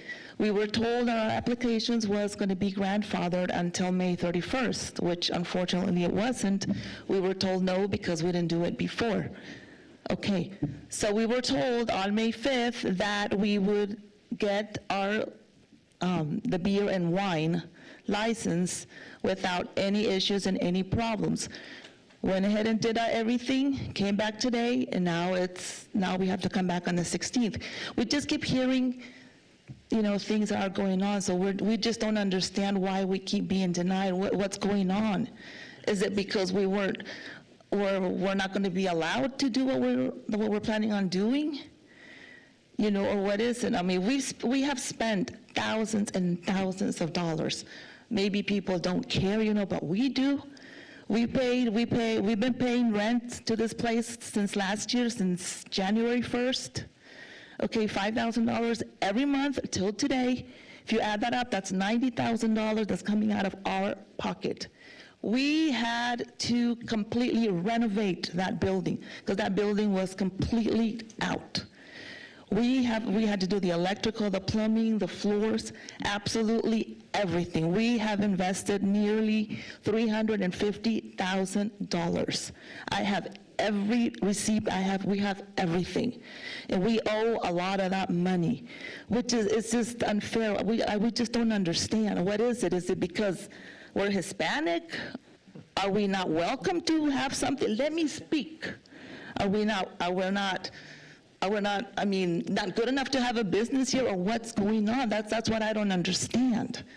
Okay, we went and applied for this to the city of Nampa. It was approved.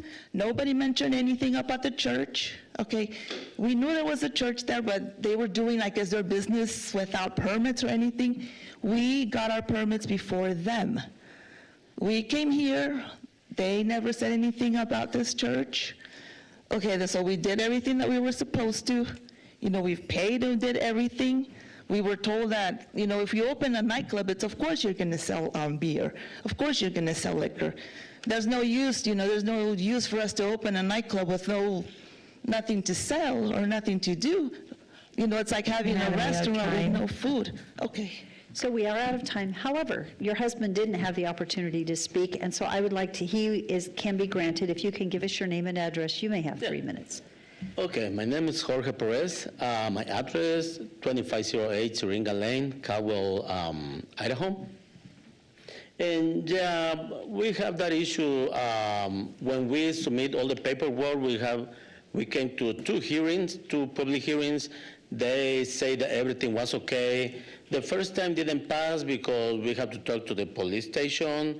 We talked to them, they agree with everything. We came to the second one, everything passed. They have all the paperwork about all the buildings around, and also the church was included right there, but nobody knew about the church. We were sitting, and then somebody was there and said, "Oh my God, it's a church there?" And we said, "Yeah, it's a church there." But it's not actually a church. It's a hall where they do their reunions. And so after that, we talked about everybody, and everybody agreed that it was okay. So after we came to for the liquor license, they denied it, or you guys denied it. So we applied for the beer and wine.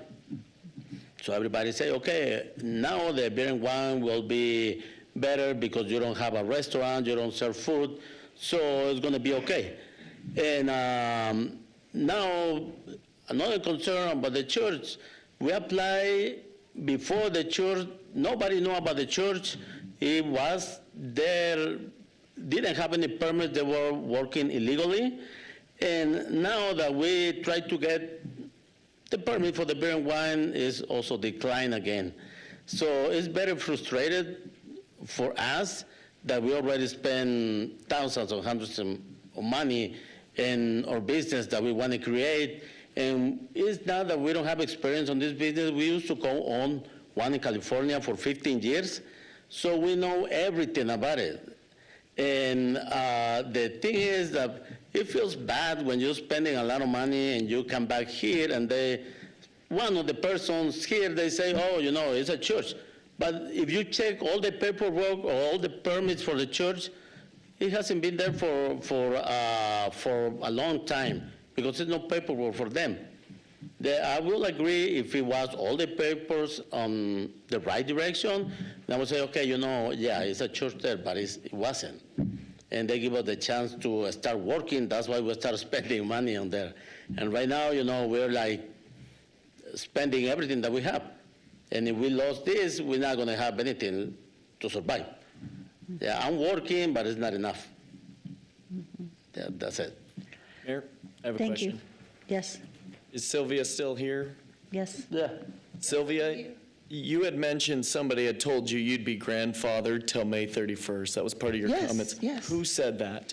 I'm not going to say who it was.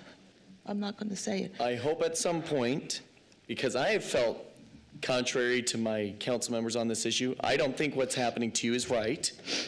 I think we've had a lapse with structuring and planning and zoning, and just differences. So I'll be outspoken in saying I don't think what's happening to you is right. I would like to know who did that, and I would like at some point to speak with you. So please feel free to reach out. Well, I was told, you know, here, I was told by Rochelle that it was going to be granted until May 31st. Who's Rochelle? Rochelle, the one that Mayor, works here. Rochelle is one of my staff, so I'll take responsibility. Okay. But we are also going by the direction, I'm sorry, Madam Mayor. You're fine. We were advised by our legal, so it's not something that was done arbitrarily. Okay. And that was not our current legal. That was prior legal when we walked through, and so it's part of that, but I don't, yes. Has that been explained to them? Have you heard this, that we had a change in legal and that there's restructuring happening and the city's not trying to be malicious towards you? Have you heard that? No. I urge our legal and mayor and our clerk, please explain to them the situation, because frankly, I wasn't going to say anything. I voted no, and I sat quietly, and I've sat quietly since. Hearing your testimony stirs something up inside me. I hope you'll reach out to me and you'll reach out to them. Okay. Thank you. So, yeah, there's always two sides, so we will leave it at that. So thank you very much. Thank you for being here. Thank you. Thank you. On the 16th? Yes. Thank you. I'm sorry. Yes, Councilwoman Mayor, Jangula? just point of clarity to your comment. This council doesn't see color. We have a wide variety of Hispanic business owners in here. In our community, we're about 24% population, Hispanic, Latino. So I just wanted to put that out there. And another thing that I would like to say is I have a show to be there, to host it on the 21st of this month. Everything is done. We're just waiting for the restrooms to be done. But if, like he say, it's a church there, and we come back in 2 weeks, and it didn't pass, what should we do? What are we going to do? Thank what are our options? Okay, just Councilman Yes. Rodriguez. I'm sorry you've gone through all this. I know, your numbers are just mind-boggling to me, but if you would please, Preston, would you advise them as to why we have mentioned the church issue by state code? Mayor, and I'm happy to address this question. To echo the city clerk's comment, we are working through some legal analysis here. As a city of Nampa, we are governed by the rule of law, and we look very seriously at every word in our ordinances and are trying to guide how to interpret it. And sometimes there's some situations where there can be a little bit of ambiguity. And the legal department for the city is reviewing the code that governs your business use. And we're in the process of coming to a legal recommendation to guide the ultimate decision that would be here. because we start spending money, because the developing area from Nampa, they say that it was okay. So that's why we start spending our money. Otherwise, we probably will look for, or should look for a different place. But right here, it's like they say yes, so we did what they say. It's not that I did it on myself, and they did it, I don't know.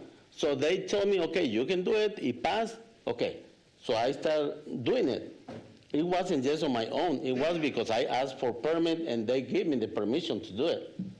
How come nobody never mentioned the church before, when we came here with the... And Mayor, I may comment on that. As you know, our code is, if there was books of it, it would go from here to Councilman Reynolds almost. There's a lot of language in there. It's hard for any person to know every bit of code that applies before going in. As I understand, the code that was adopted last year is fairly new, and so it's taken a few cycles and different applicants to understand how it would apply in the real world. We came last year with the public hearing, and there is when they say it was last year, it wasn't this year. It was last year. And I can't speak to that. I've watched the same hearing that you listened to. Who saying the right word or who is saying the truth? Then when they give us the permission, or right now that they want to stop everything? Yeah, what's happening right now is it's still under legal review, and just as soon as we can get a commit on a final decision of interpretation, that will be disclosed to you. And we acknowledge this has been a process, and would ask for your grace and patience as we work through it. No, but I'm not. The thing is I still, confused, because they told me it's okay to do it, and then you say that it's a code. So who's saying the truth? You understand what I'm saying? No, We're absolutely. saying the truth. I would say we do understand, We do. and so we apologize for the confusion. Yeah. We need to have a discussion about it, but we will get back in touch with you. We've extended beyond technically what we should be doing tonight in this discussion, but I just want to say thank you for signing up. Thank you for sharing your thoughts. We appreciate Is that. there any other way that they can do another meeting sooner than the 16th? Yes, you know what, we will have a discussion about that. Okay, We will have a discussion and we'll get back with you. okay. Thank you. Okay, thank you. Okay, so that is it for our public forum this evening. We are ready to move into our public hearings. However, you guys have waited a very, very long time. I feel like before we step into this public hearing, we need to take about a 5-minute break to get us ready to step into the public hearing. So we are going to take a break, and we will be back in approximately 5 minutes.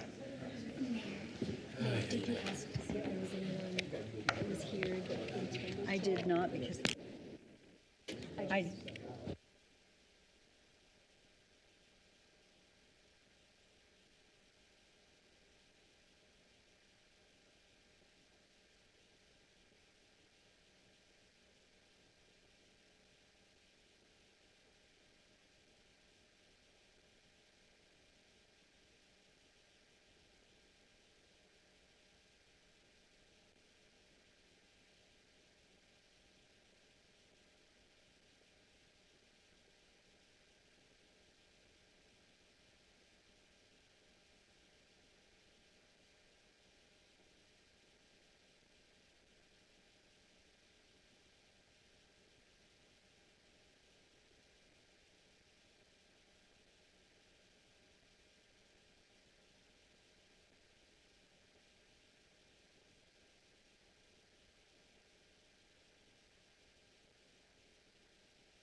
Okay, thank you.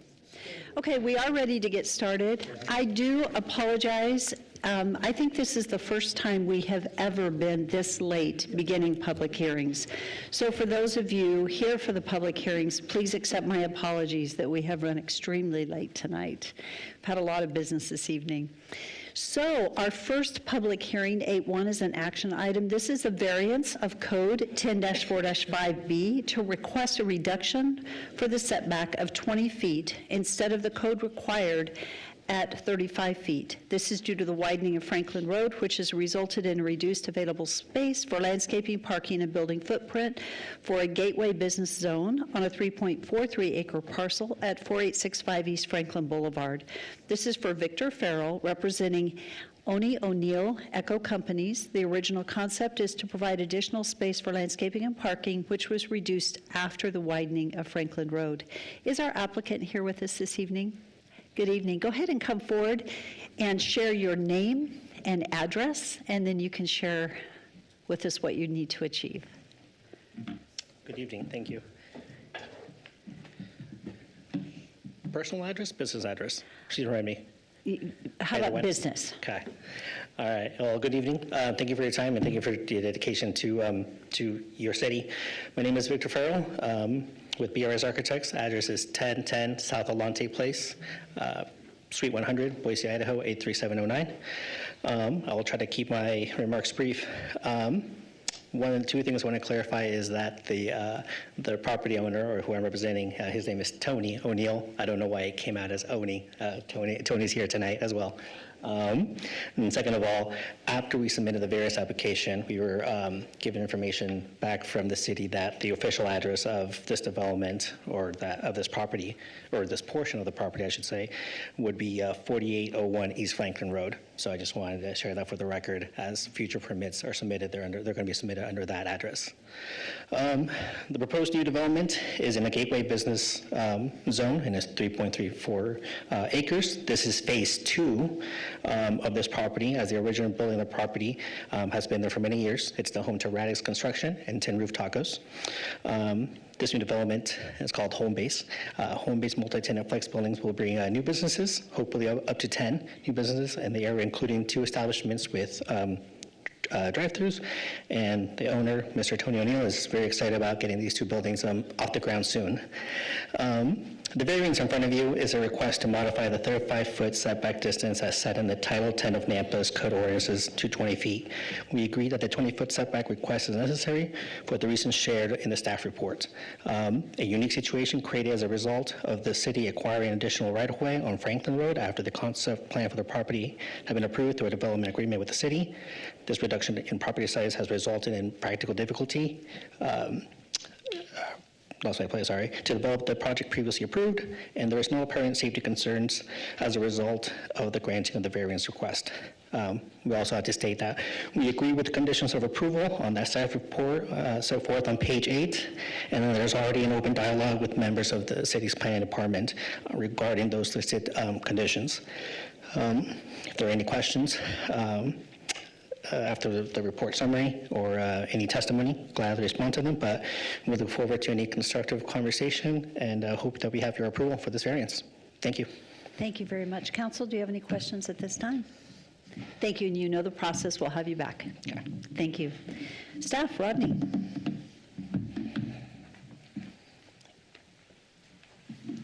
Madam Mayor and Council, Rodney Ashby, Planning and Zoning Director. So this is, again, a variance for the setback. I think we've heard that full description, so we'll jump into the details, maybe. Again, just right off of Star Road in Franklin, near Amazon. So staff recommendation based on the conditions that we put in as recommended conditions, I think we can reasonably recommend to City Council that the variance be approved.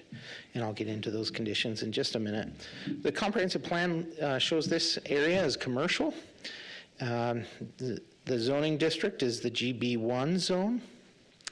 And then you can see the different land uses in the area, Sorrento Lactalis to the north. To the south is a commercial flex space project that's been approved. And to the west is the Jackson's Fuel Station, and, or excuse me, I don't know why that says that, but that there's Amazon Distribution Center.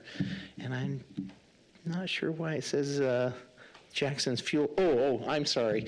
Right on the corner there is the Jackson's Fuel on the southeast corner of Franklin and Star Road. And then east is the plan to access for commercial flex space project, the Commerce Center subdivision, and that kind of wraps around the project.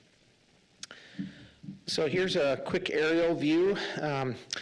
You can see where the existing building has the landscaping out there, but where the blue line is the property line. So you can see two property lines there, and I'll go into detail a little bit in a second here, but that strip of landscaping or grass in between the blue line and the orange line to the north of it is right-of-way that was purchased by the city. So property history here, annexation and zoning to GB1 was in 2007. We had concept plans, we had land uses listed in the development agreement that was approved. They also had design and standards, lighting standards. There was quite a bit in the development agreement outlining what needed to be done on this property. And then in September of 2012, an amendment to the ordinance to adjust the permitted land uses, and I've put those in your packet. I'm not going to cover all this, but variances are supposed to be unique. They are intended to address situations that are the result of a property or a situation that gives people kind of a disadvantage when compared to other properties in that same zoning district. And here are the criteria, 1 through 5 there, on variances that must be met in order for you to approve the variance. So quickly, in the GB1 zone, a 35-foot buffer is given, and this is for parking and a building. And then the side and rear parking is only 5 feet in the GB1 zone. The berming in the GB1 zone is also listed. You can see here in 1045B1A that there's a 1 foot rise to 3 foot run for a 3.3 foot height. And however, that being said, when this was put in, the development agreement allowed them to go smaller, so I'll highlight that. And then land between the right-of-way and the property line needs to be landscaped in some way. It doesn't necessarily have to be turf grass. All right, so here's the development agreement, and I've highlighted the areas that I think are kind of critical that we talk about. The first one is that highlighted bullet point, a maximum of 35% of parking spaces required shall be allowed in front of the building, a maximum 80% to the side of the building, and a minimum of 20% to the rear of the building. And then below, under H, all on-site circulation systems shall incorporate a streetscape which includes sidewalk, pedestrian scale light standards, and street trees, detached sidewalks to create connectivity for public, and then give some regulations for when it's a really big project, 25,000 square feet or greater.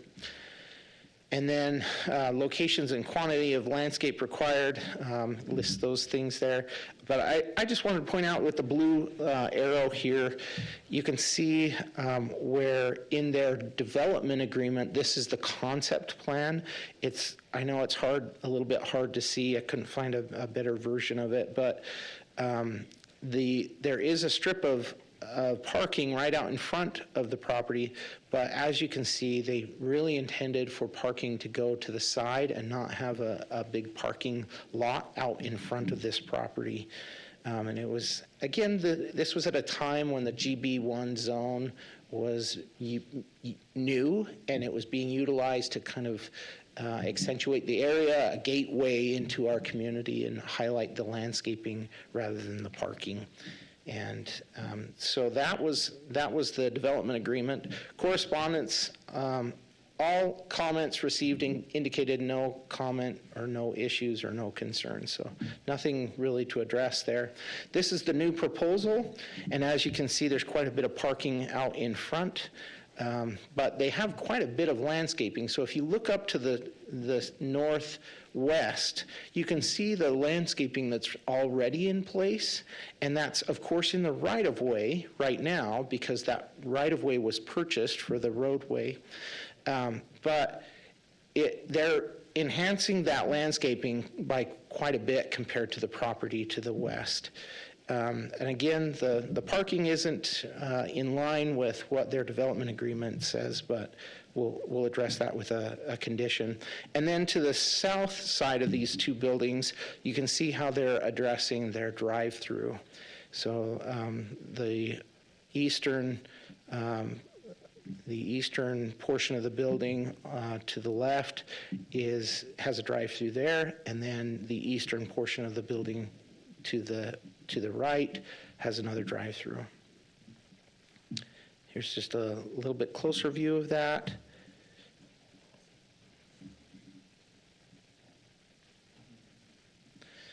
So the city purchased property to expand Franklin Road width, and you can see that I've highlighted it in yellow. It actually goes all the way across where you can see all that green landscaping. But this area right here is what we're talking about. It reduced the size that was originally considered as part of the development agreement. The approved concept site plan in the development agreement was based on the property square feet prior to purchase of the right-of-way when the road was expanded. The applicant is seeking a variance in order to reduce the setback for parking and building structure, which is 35 feet according to code. There is a conflict between the proposed site plan concept and the conditions of the development agreement, as I mentioned. And then I think I've highlighted the rest of that already. So proposed conditions, all city standards and codes. This is a standard condition, the first one. The second one is just that they need to do one of two things. They either need to revise the site plan to meet the building permit that they've already submitted to comply with the development agreement, or they need to go through the amendment to the development agreement. So I'm suggesting as a condition of approval, you could approve this with that as a condition. That one way or the other, they're going to have to go through that process. And, the second one, they'd have to, of course, get approval to do so. Rodney, can I just ask while you're on that, have you had this discussion with the applicant? I have. And how cumbersome is that, what we're asking of them to either go back and redo the development agreement, or can you go back one slide so we can see, whoops, I'm sorry, the slide that just said the two things that they needed to do. Maybe that was it right there, I'm sorry. So they either need to revise the site plan for the building permit, okay, or amend the development agreement. Correct. So do they have a preference? Have you visited with them? I have, and it sounds to me like they're wanting to pursue the amendment to the development agreement. That does take some time. It takes a planning and zoning public hearing, and then a city council public hearing to amend that development agreement. It's a contract in place, and so there's no way around that. Either they comply with the contract or they amend the contract. Could we have not, I'm just thinking an internal process, could we have not included that in this step so that they didn't have to come back? Because it seems silly to go through this public hearing and turn right back around and have to go through another one. It's tricky. You're correct. When we do, the best time to do that would probably be in the pre-application meeting. When we look at the development agreement, we say, hey, here's the development agreement. And what happened at that time is that we did highlight the development agreement. We didn't necessarily do a full analysis of the development agreement, but we said, here's the development agreement. We know you have that. You need to comply with all the conditions in the development agreement. So by the time they submitted for this application, my staff, the front counter people, take in the application. They see whether it meets all the criteria for the application. We go through the process. It gets to me, And as staff, I'm doing the research, I look up the development agreement, I look through the details, and as you saw, I mean, there's a lot of detail in the development agreement, and I discover that paragraph. And so... And tonight, we cannot go ahead and approve the amended language in the development agreement to support. That's correct, because we haven't advertised for that. It was something I discovered as I did the staff analysis. Okay. Thank you. So here's the proposed findings of fact, criteria. And then I listed all these in your staff report, but I just highlighted all the details, some of the details we've talked about, and in addition, any that supported those criteria. And then here's the proposed conclusion. After considering all the variance facts, it is clear that the need for a variance is a unique situation created as a result of the city acquiring additional right-of-way on Franklin Road after the concept plan for the property had been approved through a DA agreement with the city.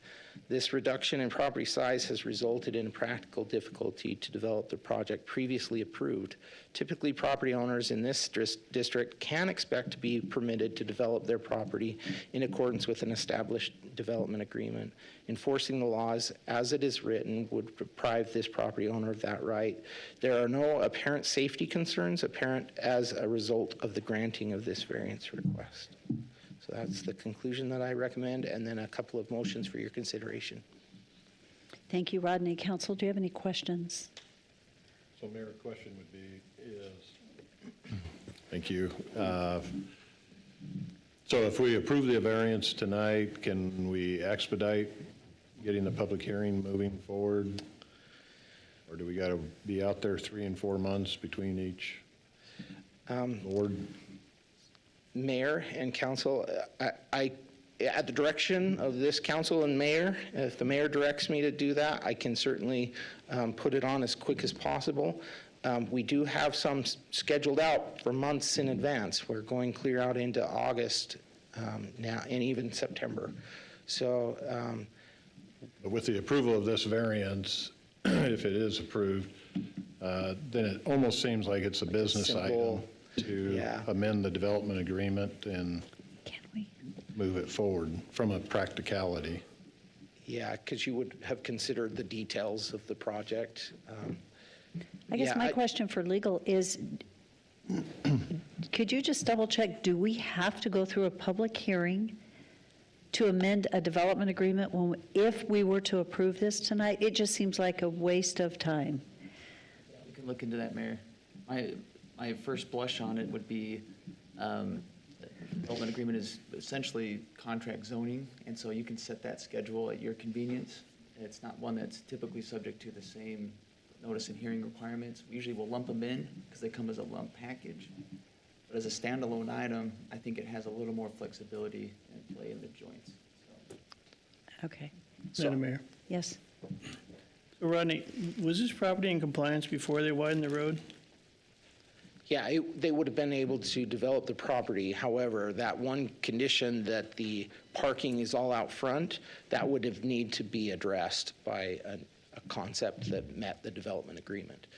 But they would have had more space so that they could put the drive aisle in a different place for the drive-through, I should say.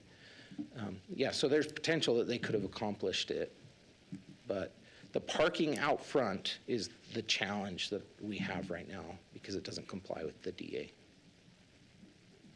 My train of thought was if we're buying right away to widen a road, we should probably address these issues at that time to save ourselves trouble and also help the property owners where we're at it. Yeah, good thought. Okay, any other comments, questions? Okay, thank you. This is a public hearing, and clerk. Madam Mayor, we do not have anyone requesting to do public testimony. Is there anyone here that had intended to testify that did not sign up this evening? No one would like to say anything? Mayor, I move. I'm looking at you. Thank you. So you are, and it's Tony O'Neill, is that correct? Tony, yeah, it's Tony. Tony, thank you. Go ahead and give us your address. Yeah, my name's Tony O'Neill. I live at 1910 North Mountain Vista Lane in Star. Thank you for your willingness to listen tonight, and I appreciate Rodney's comments there, right on point. So this property includes the existing building that Rodney mentioned that has Radix in it, and I was an owner at Radix for 18, 20 years, and since then left, and we've trying to develop this property, and the part that you guys bought away from us, the right of way that you bought away, nobody really thought about the issue at the time, that it would cause us problems, and quite frankly, Rodney, nobody really caught the requirement for the limited parking out front. It kind of come to a shock to all of us. But through some discussions, we have found that Lactalis is probably the most affected, or they were the ones that had the effect, or had what probably drove that condition in the original agreement. I reached out to them today, and I have an email back from them that says they don't see any problem with the 53 spots that we have out front. It is going to be a retail space. The practicality of a few cars out front, to me, doesn't seem, compelling to wipe away, 20 of those out of that. It's cars parked out front. You chip shot to the west and see Amazon out there with, 500 cars in front of their place. But again, I understand our development agreement is what it is. I wasn't part of that original development agreement. It was long before my time. But I think we can work through the issues here. I don't think there's anything that we can't work through, and I appreciate your willingness to talk to us and listen, and thank you for your time. Any questions for me? Thanks, guys. Thank you very much. Thank you. Is there anyone else that had intended to testify that did not have the opportunity to this evening? Seeing none. Mayor, I move that we close the public hearing. We do have, the applicant has an opportunity to come back and provide any closing comments real quickly. I thought the applicant just talked. Well, he spoke during public testimony. So, do you have any closing comments or anything you'd like to share? First and foremost, I want to thank Rodney. Him and I have been in communication already. I want to thank Councilman Bills and yourself, Mayor, for bringing that to everyone's attention. We just got the report at the end of last week, so it's been we've been trying to do a lot, trying to figure out how we can move forward with the variance, of course, and we agree with that condition, but what does that really mean? So again, I'll echo the owner's words. Thank you for your time, and I hope that we can get to a place that we can adjust this rather quickly. Things are missed, as we heard earlier. No one's perfect. We already have 3 permits. The property was divided into 3 permits to be submitted, and they're already with your city building department. There's the civil, and each building is going to be its own separate permit, just in case something came up, just in case something like this. So we would love to work with you guys, work with the planning department to come up to a reasonable timeline, reasonable solution, so we can get this building off the ground as soon as possible. Thank you. Thank you very much. Council, do you have any questions? Yes. Before we dive into questions, I just want to make a point of clarification. You had asked earlier about the process for the development agreement, because that is at play here. And I do need to correct what I said earlier. There would be a public hearing requirement, and we can give the specifics of that. We just identified that in our code. But for a modification of the DA, we do have it go through the normal public hearing process. Okay. Thank you so much. For the question, yeah. Thank you. Okay, any other questions, comments? Thank you so much. Appreciate it. And now I would stand for a motion to close public hearing. So moved. Sorry, David. Okay. He was already beat him. It's all right. Okay, this is an opportunity for council to have a discussion and/or a motion. So I move that we approve the variance as presented by staff for 4865 East Franklin Road. Second. It's been moved and seconded. Is there any discussion? Seeing none, roll call. Rodriguez. Yes. Angula. Yes. Haverfield. Yes. Griffin. Yes. Reynolds. Yes. Bills. Yes. All in favor, motion carries. We will work to quickly move this through the process, so Rodney will do whatever we can. Thank you very much. You guys have a good evening. Okay, 8.2 is also a variance, and this is a variance of code of 10-8-5B to request a substandard size lot for a lot split at a .23 acre parcel in our RS6 single-family residential zoning district at 424 South Banner Street for Joe Pearson. The original concept is requesting a lot split of 10,078 square feet into two 5,000 square foot lots to build single-family detached unit on each lot. Is our applicant here this evening? Go ahead and come forward and give us your name and address. Good evening. Mayor and council, I appreciate your time. My name is Joe Pearson. I reside at 11273 West Red Hawk Drive in Nampa. That's 836 South Nampa. I haven't been through this process before, but I'm assuming you all have been given the narrative that I put together. So out of respect to everyone's time, I'll just give you a brief recap of what my request is. I own a home at 424 South Banner Street in Nampa. That's 83686 as well. It's located about 4 blocks east of the NNU campus and about 2 blocks west of South Powerline. What I'm requesting is a variance from the lot size requirement in the RS6 zoning that would allow me to split the current lot, which is slightly over 10,000 square feet. It's actually 10,080 square feet, but I'd be splitting that into two slightly over 5,000 square foot lots. This home is in the Kurtz Addition subdivision, which primarily consists of older homes built in the 40s and 50s. Your typical lot size in Kurtz Addition is usually a 50-foot wide lot by 140 deep, which would give you a 7,000 square foot lot. There are quite a few homes actually in Kurtz Addition as well that range from 3,000 to 4,000 square feet. Those are typically corner lot homes that have been allowed to be split because they are on a corner, and they usually back up to an alley as well. The lot I own is very unique. At some point in time, the plan was to push Sheridan Avenue, I believe, further east through Banner, or past Banner, which would have made my lot a corner lot, and my lot would have been a 50 by 140 lot had they done that. At some point in time, and I don't know why, but they did not end up pushing Sheridan through. So there was 3,000 square foot added to my lot and 3,000 square foot added to the lot that is just to the south of me. So that's created a pretty large lot. That lot over the past few years has been very hard to maintain. Just took down 2 trees that were twice the size of the house, 80-year-old trees that kept knocking down power lines every time we'd have a windstorm, and very large safety issue with that. I do have, if you did read my narrative, I do have some selfish reasons to create the 2 lots. I want to create a lower maintenance and more affordable housing situation for my elderly father-in-law. I want to create a more feasible caregiving situation for my father-in-law as well.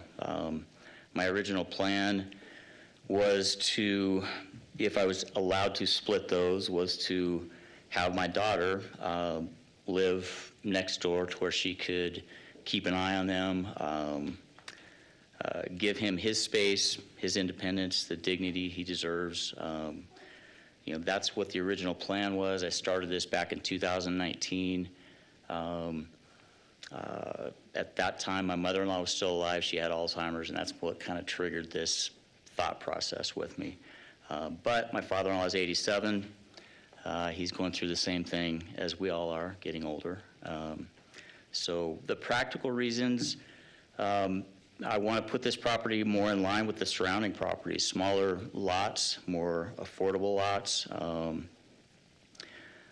It's also will make the lots easier to maintain, which will also help the surrounding neighborhood as far as it being well kept and presentable, and it will help the surrounding home values as well.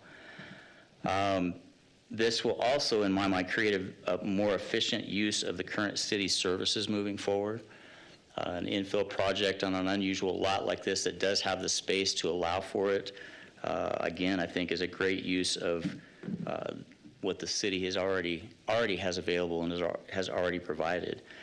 And then I think one of the biggest things we're all facing in the valley, in the state, and nationwide is affordable housing. And in a small way, this will help now, in the present, immediately, affordable housing for an 87-year-old man who couldn't afford a home, to live in. It will also help provide affordable housing for my 29-year-old single mom daughter as well, as she can live next to her grandparent and help provide care for him. I know I've left a lot of things out, but I do want to respect everybody's time. So I do want to thank you for your time and consideration of this variance, and be happy to answer any questions anybody might have. So. Thank you very much. Council, do you have any questions? Seeing none, thank you. We'll have you back at the end. All right, thank you. Thank you, Christy. Thank you, Mayor and Council. My name is Christy Watkins, Principal Planner for the City of Nampa. The request before you this evening is for a variance of lot size in an RS6 zone. That means that the minimum lot size in this zone for a single-family residence is 6,000 square feet. They are asking for lots that are 5,000 square feet. These are the 5 criteria that you will be required to meet in the approval of this variance request. This is the chapter and code section that lists out the required minimum lot size for the RS6 zone. You'll see there that 6,000 square feet is the minimum lot size.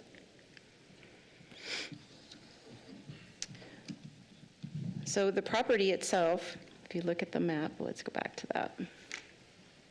The property itself is RS6, and it is completely surrounded for a good mile in every direction with RS6 zoned properties. This property, this zoning, does require a 6,000 square foot lot size. The ability here is to split it into approximately 2 5,000 square foot lots.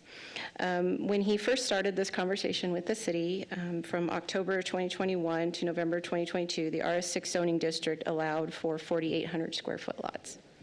And so he moved forward with the idea that he could split into the 5,000 square foot lots without any issue. And then that changed back to the 6,000 square foot lot requirement. So here we are asking for a variance to meet that code. And when did that happen? When did that happen? So when did we change that? November 2022. So between October 2021 and November 2022, we were doing a little experiment in infill, and we were allowing smaller lot sizes for single-family homes. In November 2022, we put it back to the 6,000 square foot requirement. Utilities are available to this property. It is in the public interest to make thoughtful and efficient use of the available space and utilities available that are within the city limits. This project will create a little bit of housing without causing problems for the neighbors, and it will still provide enough room on the lots for parking and setbacks.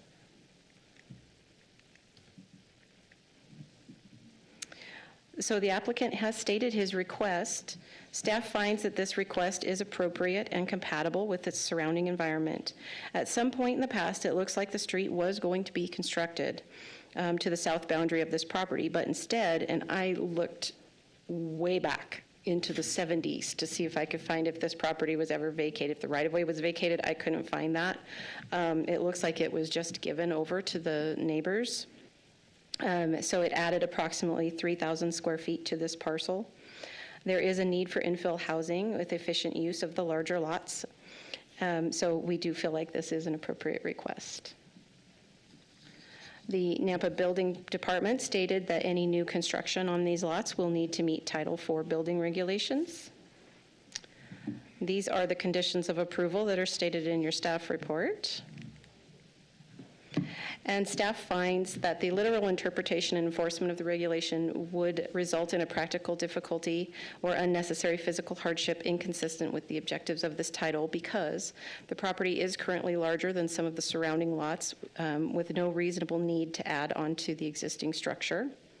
This request allows for efficient use of property as infill, and this request does not create issues for parking and setbacks. As far as extraordinary site circumstances, the immediate area has been fully developed out on lots ranging from 3,484 square feet to 11,325 square feet, with the one immediately to the north at 5,662 square feet.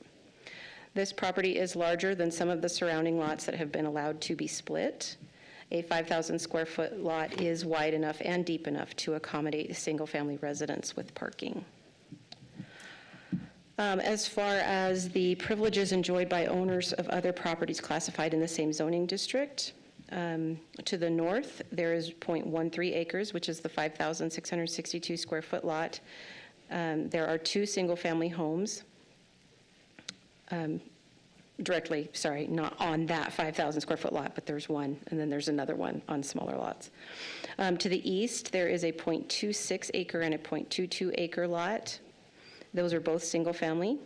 To the south is 0.26, and that's single family, and to the west is 0.16, which is almost 7,000 square feet.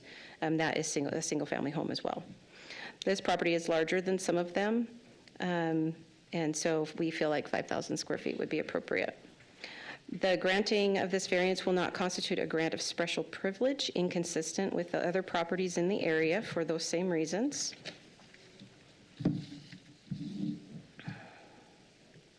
And the granting of this variance will not be detrimental to the public health, safety, or welfare, or materially injurious to properties or improvements in the vicinity. New construction will be required to meet building safety standards. There are no known traffic concerns to be identified due to granting this variance. The variance does not create any known additional safety or health or welfare concerns. Infill is desired in certain areas of town to best utilize the utilities and emergency services. And the minimum lot size regulation is necessary to prevent perpetuating densities that are inconsistent with the ultimate vision of the area and the zone outlined in the comprehensive plan. This project will maintain the densities outlined in the comprehensive plan. So with those findings, here are your potential motions, and I will stand for any questions. Thank you, Christy. Council, do you have any questions? Seeing none, thank you so much. Thank so you. This is a public hearing, and is there anyone signed up? Oh, I'm sorry. Madam Mayor, there is no one that is requesting to provide public testimony. Is there anyone here that did not get signed up that had intended to testify on this matter this evening? Seeing no one, this is an opportunity for our applicant to come forward if you have any closing remarks. I really don't. No, Okay. Thank you very much for your time. Thank you. Council, did you have any questions for the applicant? Seeing none? Yes? Move for closing the public hearing? It's been moved and seconded. All in favor? Aye. Aye. Any opposed? Thank you. Madam Mayor, Yes. I just need to disclose that Joe was on my team at the mayor's golf tournament. And he was the main reason why we had a decent score. Oh. However, we did not talk about this project at all. We talked about how poor golfers we were. And I have no financial interest in this, but if you would like me to abstain, I will. I don't see a reason to if you have no financial interest, so thank you for that disclosure. Mayor, I'll make a motion to approve the variance as presented. Second. It's been moved and seconded. Is there any discussion? Seeing none, roll call. Rodriguez. Yes. Ingula. Yes.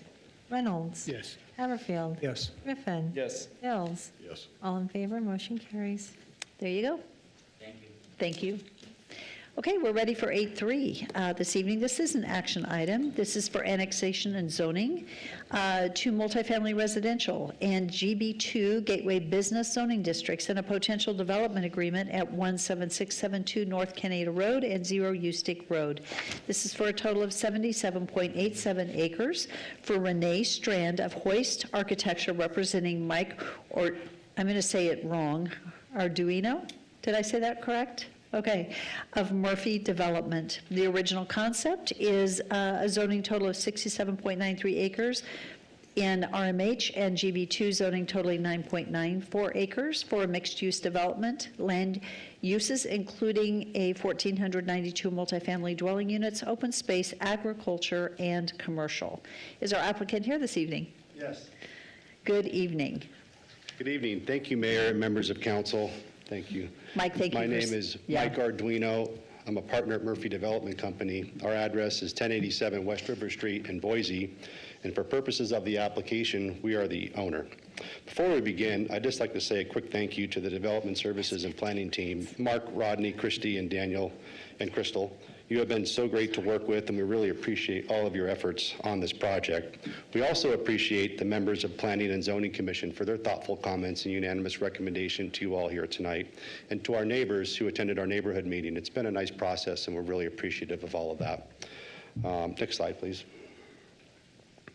A little information about us. Murphy Development Company was founded in 1984 by our chairman, Mike Murphy, who is here with us tonight and available to answer any questions. The company has developed over 10 million square feet of master plan projects and has always emphasized delivering best-in-class product with high-quality design, beautifully articulated and layered landscaping, and superior amenities. We like to think of ourselves as partnering with the cities in which we build, and we look forward to delivering another high-quality project here in Nampa. Here with me tonight is our consultant team, including Holst Architecture, the Land Group Engineering, Kittleson and Associates, our traffic engineer, and our Land Use Counsel, Deb Nelson, who could not be here tonight because she is injured, but in her place is her associate, Danielle Strollo, with Givens Pursley. All team members are available to answer any questions. Thanks, Renee. Next slide, please. Uh-oh, not working.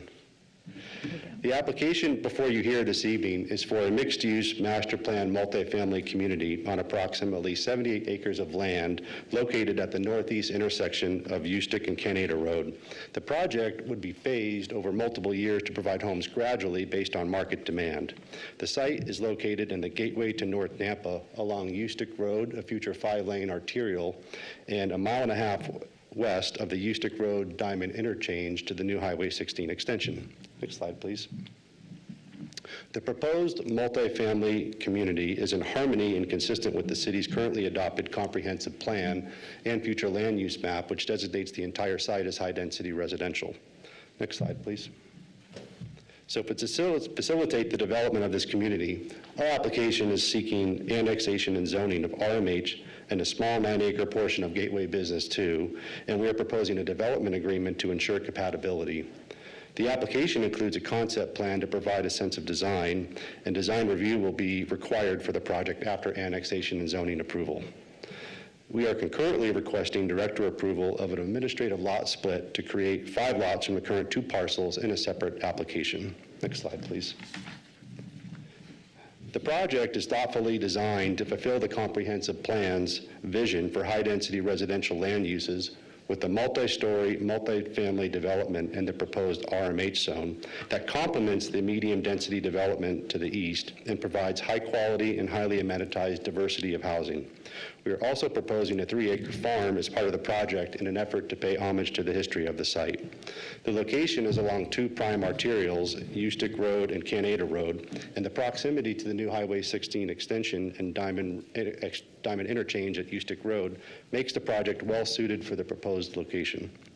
Some of you may remember we used this site for a groundbreaking ceremony for the Eustic Road widening project that will see Eustic Road widened from 2 lanes to 5 lanes this year per the strategic grant the city received from the state. The site's also benefited by having direct access to Canada Road and thereby access to I-84 just 2 miles to the south.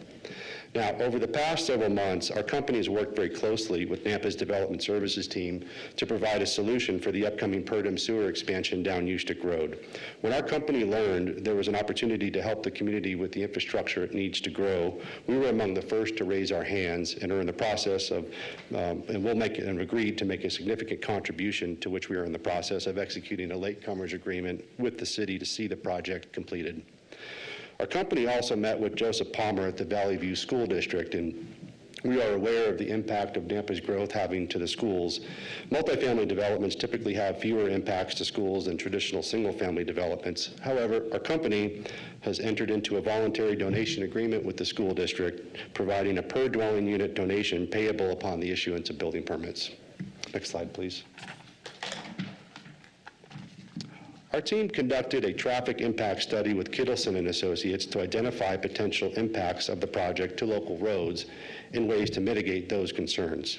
The project will be phased over multiple years, and while the development will generate additional traffic on area roadways, there are a number of planned improvements in Nampa's capital plan that already mitigate future traffic, specifically Ustick Road being widened to 5 lanes commencing this summer, and the future traffic signal at Ustick and Canada Roads intersection.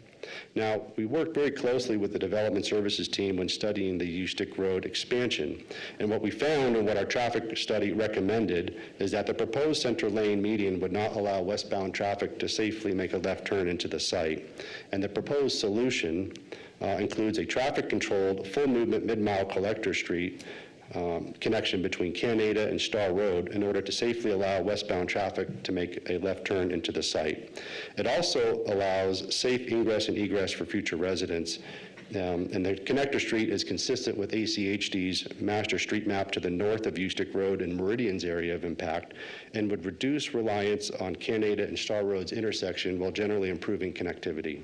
So with that, the project will be served by 3 access points: a right-in, right-out access point along Ustick Road, the traffic-controlled full-movement mid-mile collector and traffic signal, and a left-out and right-out access point along Canada Road. The focus has always been about safety and good urban planning.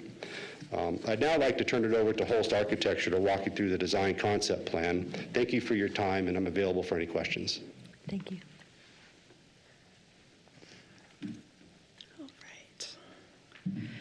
Good evening. My name is Renee Strand. I'm an owner and principal at Holst Architecture, 123 Northeast 3rd Avenue, Portland, Oregon. I'm honored to be here as part of the applicant team, so thank you all. I'll be clicking my own slides here, so bear with me. We at Holst have designed several multifamily projects here in the Treasure Valley. Our closest and probably most similar to this site is a project called the Clara, which is just north in Eagle. And I'm going to read some of my notes to make sure we stay on track. I know that you've all had a long night. So with this project, the team's overall planning focus has been to design a pedestrian-friendly neighborhood, which is community-oriented, centered around several amenities, with the primary amenities located in the GB2 zone.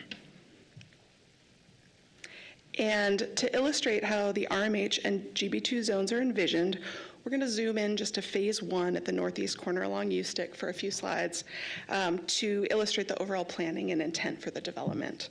So the northern half is the RMH zone, where there's a mix of residential building types, parking, and pocket green spaces. And the southern half is the GB2 zone, where we have a community plaza area with retail, gathering, and children's play space, as well as a number of thoughtfully programmed exterior spaces. And the consecutive phases are all RMH, and those will all have their own repeated amenities. All right, so the heart of this neighborhood is really this 3-acre farm, and that is within the GB2 zone. Our operations model is currently in process for the farm, and while it's unique, there's a lot of really great precedents that we're learning from. It's really exciting. The farm may include a combination of U-pick, flowers, small seasonal crops, and it'll also have curated events like CSA pickups or holiday markets and things like that. And the team's also giving thoughtful consideration to how it looks and functions in the dormant season, so looking at cover crops and winter programming for the farm. And then the community plaza area is envisioned as both a resident and a greater community destination. It includes a small restaurant, retail building, an event hall for weddings or community events, a market, and a children's play space outside. And specific to the residents, we have a comprehensive amenity program planned that includes a clubhouse with wellness and fitness facilities, meeting rooms, space for families, and a large outdoor pool. All right, and then we're also planning for a perimeter shared use trail and a continuous network of pedestrian pathways throughout the site, going back to that pedestrian-centered development, as well as an ample landscape buffer along Ustick and the new Collector Street. We are designing in a new tree orchard between Ustick and the primary project entrance, and that would be the landscape area that's shown in purple. And the perimeter trail kind of weaves through that orchard. And in the RMH zone and throughout the entire site, there will be a variety of residential open space amenities, so play areas, community garden plots, barbecues with accessible seating, and multi-use sports courts. So those amenities will occur in the series of pocket open spaces that are between each of the building clusters. And so the team's overall charge has been to design a thoughtful and quality residential neighborhood with a variety of unit and building types and comprehensive indoor and outdoor community amenities, all centered on the farm in the GB2 zone. And we've included a really early rendering just of the type of experience we envision as you turn off the Collector Street into the boulevard that leads into the community, with the RMH zone on your right and the GB2 zone on your left. And we're hopeful to gain your approval this evening, but we're happy to answer any questions you may have. And thank you all for your time and consideration. And glad I read and didn't use all the time. So that was fast. So that's the full. Okay. So council, do you have questions? Mayor? Yes. I do. In your public hearing with the neighborhoods, and this could go to either of you, and I apologize, I was right down the hall, but I was listening, so I was aware of all that was said. Sure. With the public comment that you received, how did you make adjustments based off of said comment and implement it into this project? Can we go reverse onto the site plans? I can speak to some of that. Yeah. Along the northern property, I don't know if there's a pointer there. Anyway, along the west side there, Councilman Griffin, the neighbor who lives in the house right there, his biggest concern was that we would have either the Ustick Road right in, right out, or a Collector Street along that path right there along the western side. And the fact that we don't and that we're heavily buffering it from him was a very big relief on his end. And he was in attendance, and the other gentleman in attendance was Mr. Tidwell, whose family owns the big parcel that's kind of the corner there. And, you know, they had some comments about the orchard trees that are kind of near the Collector Street, and we told them we would do everything we can to preserve those and keep them, and we'll work with the land group engineering to see what we can do there. And that was kind of the general end of the comments. They didn't have any significant concerns.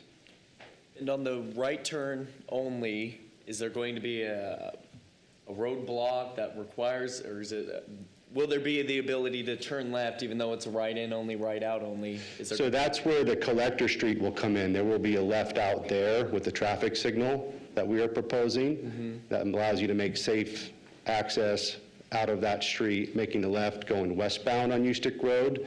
But really the concern with the median there was just, you know, future residents coming westbound from the new Diamond interchange off Highway 16 and safely making a left turn into the site. The median wasn't going to work because then we would have been creating problems at the intersections at Ustick and Canada, and we didn't want to do that. So, you know, we're agreeing to put in a traffic signal there to hopefully create safe urban planning. Okay. Thank you. Sure. Thank you. Are there any other questions? Okay. As you guys know, we'll have you back at the end. Thank you so much. Okay, Rodney, is this your project?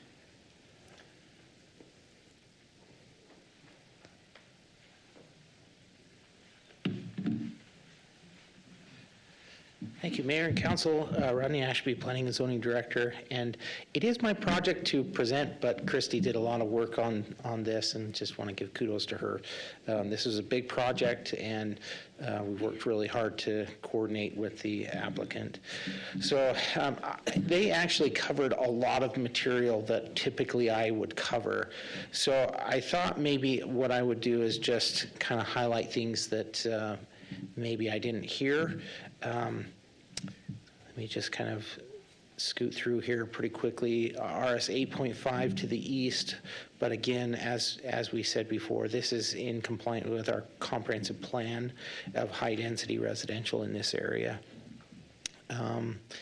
So traffic, the traffic impact study has been submitted to the city, and Daniel's here to speak to that if there are questions about it, but he felt really comfortable with the traffic impact study and with the recommendations that were submitted there. So one of the conditions that was on this project was that they submit a traffic impact study. So I've indicated on the screen in a few slides from now that has been complied with. Okay, so I just wanted to highlight this. In the yellow area is, or the yellow arrow is approximately where the sewer line is located currently. And the developer has agreed to financially contribute a pro rata amount towards the construction of the Purdom sewer trunk system along Ustick Road, along with water and irrigation utilities through a sewer reimbursement agreement with the city. So they're kind of fronting the work on this project and the funds, and then being repaid as development occurs along the route. So I just wanted to show that. This is a really large-scale picture. This is a lot of miles of sewer that would be extended to this area and provide service to future development of the area. We have had lots of interest of this area developing, especially since just to the east is the State Highway 16 road going in and opening up soon. So correspondence, we had one public comment from Charlie Hoff. It was a neighbor that was in support. Glad to see that. And it will provide affordable housing options and preserve farmland. Valley View School District, you heard the applicant's comments there that they have worked out an agreement with them, a voluntary agreement to pay them. And then, so I feel like that pretty much addresses the concerns that were expressed by Valley View School District. Nampa code compliance, this is a really large property, and of course there's some things on there, weeds and things that will need to be removed. As part of the development, we will likely see that done. Nampa Meridian irrigation just indicated that any easements must be protected. The CenturyLink, if the developer determines facilities need to be relocated, they will need to contact Lumen. And Nampa Fire indicated that there's 3.6 miles from the Nampa Fire Station number 3. That's 7-minute drive for them. And then engineering, we indicated the location of utilities. They talked about access and the traffic impact study.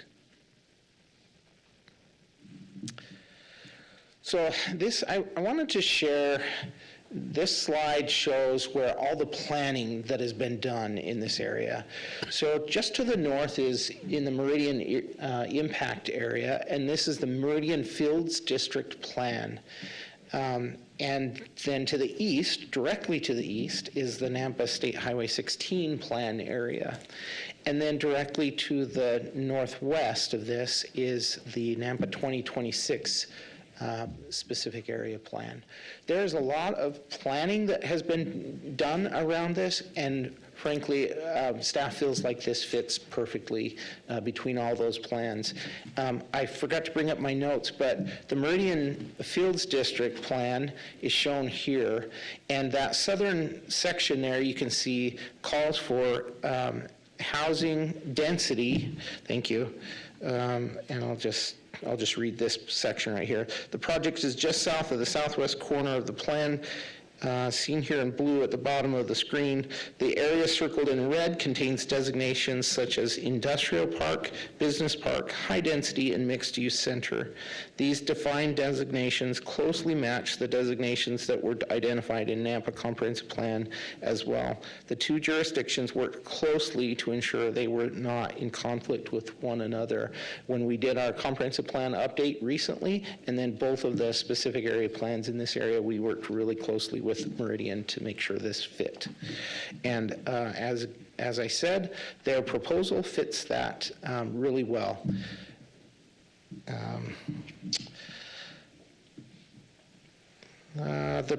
I think we've covered most of this. Again, just a reminder, this is 1,492 multifamily dwelling units, open space, agriculture, and commercial. There's a lot going on in this development, and I just caution us that this is a really large scale again. So when you zoom in on the different parcels, there's quite a bit of open space and amenities that they have already highlighted, plus the unique agricultural amenity there on the property. Okay, and that is the agricultural portion of the property. The annual report that staff presented to you recently states that we have a current shortage of housing by 2,440 units. That is as of today. This project may take a number of years to fully build out, and the annual report says that if we maintain our level of growth for the next 5 years, we will be 10,870 units short. And then this, you've seen this before, but I just want to highlight it again. This is our highest producing zone for tax revenue per acre. It's pretty obvious, right, that you put more units in a zone, in a confined area, you're going to have greater income. But I think it's important to see how drastic the difference is here. This is based on our current zoning data. So we don't have really, really large amounts of RMH zoning in the city, and most of them are 2, maybe 3 units, 3 stories tall, but mostly they're 2-story tall. And so this, it provides a good expectation of the revenue that would be coming to the city. Again, not that we're a business at all, but we need to provide for the services that we offer to those units, and this is probably the best one to do that, the RMH zone.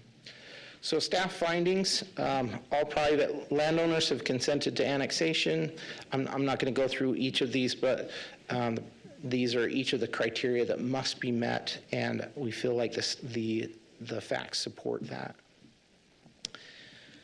And conclusions here, we have 3 conclusions for zoning, and the first one, the proposed zoning map amendment is in harmony with the city's currently adopted comprehensive plan and comprehensive plan land use map because it establishes an area of RMH and GB2 zoning that provides multifamily housing that will be compatible with future zoning in the area, and because the proposed zoning districts are permitted zones under the comprehensive plan future land use map designation of high density residential. The future land use map was established after thoroughly analyzing land uses for compatibility.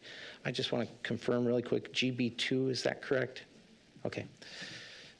Next one, conclusion. The proposed zoning map amendment for these parcels provides a set of uses that would be reasonably compatible adjoining properties because the proposed uses are determined to be compatible according to the compatibility definitions in the comprehensive plan. It complies with the uses listed in city code, schedule of uses, that structures are subject to design review standards. It will provide open space and amenities to the future residents, and it will make frontage improvements that will buffer it from larger areas of ag land. And finally, the last conclusion, the proposed zoning map amendment for these parcels is in the public interest and reasonably necessary because it proposes development that will provide a variety of housing types that comply with adopted city codes.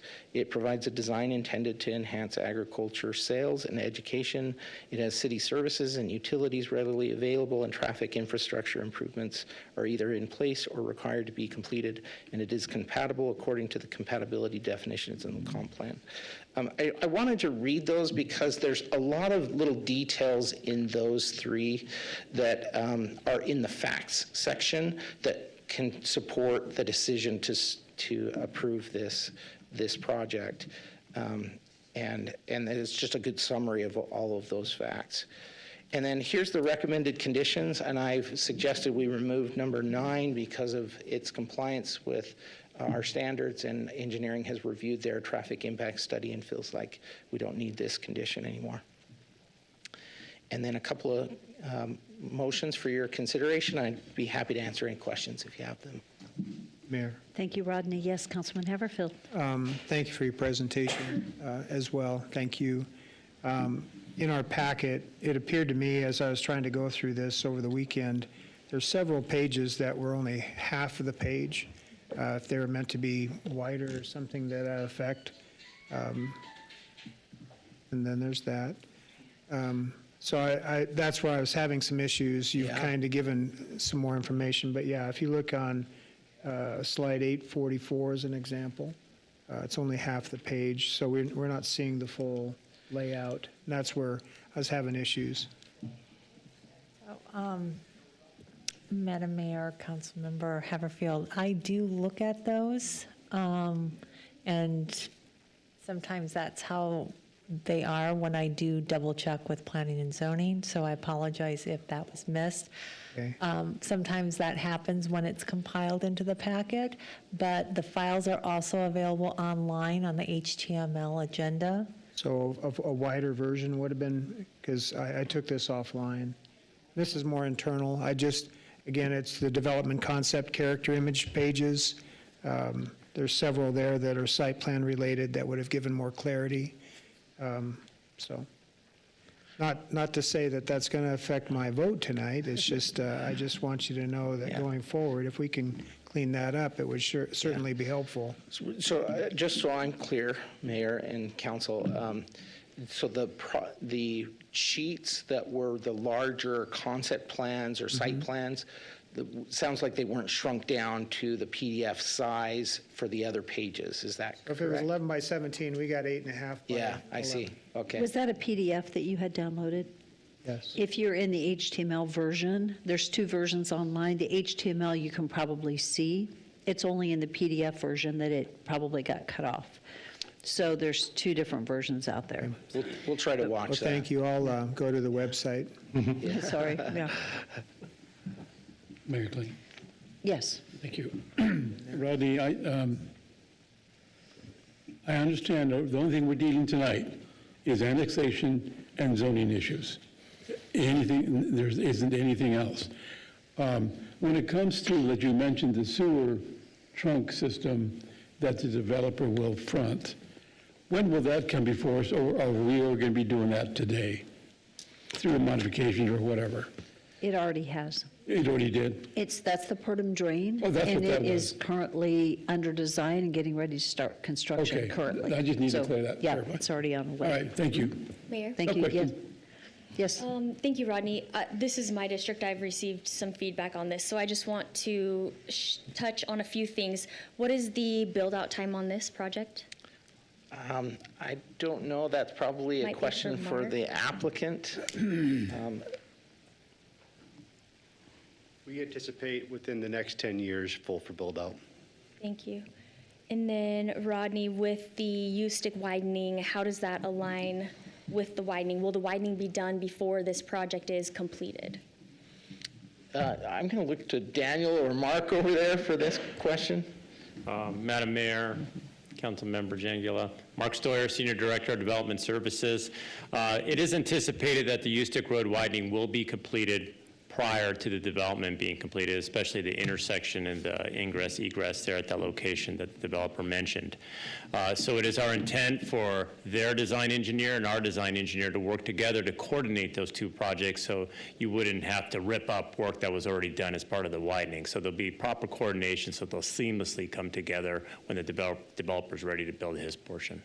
Thank you, Mark.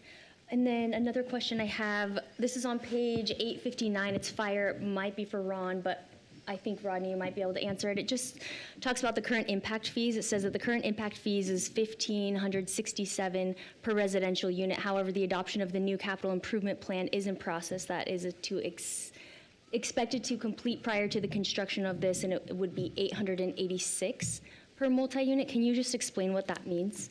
Yeah, so the impact fees are assessed at time of building permit, and the capital improvements plan is being modified right now. It's coming before the Planning and Zoning Commission in just a short time, and then it'll come before you. That's an amendment to our comprehensive plan where that CIP is listed.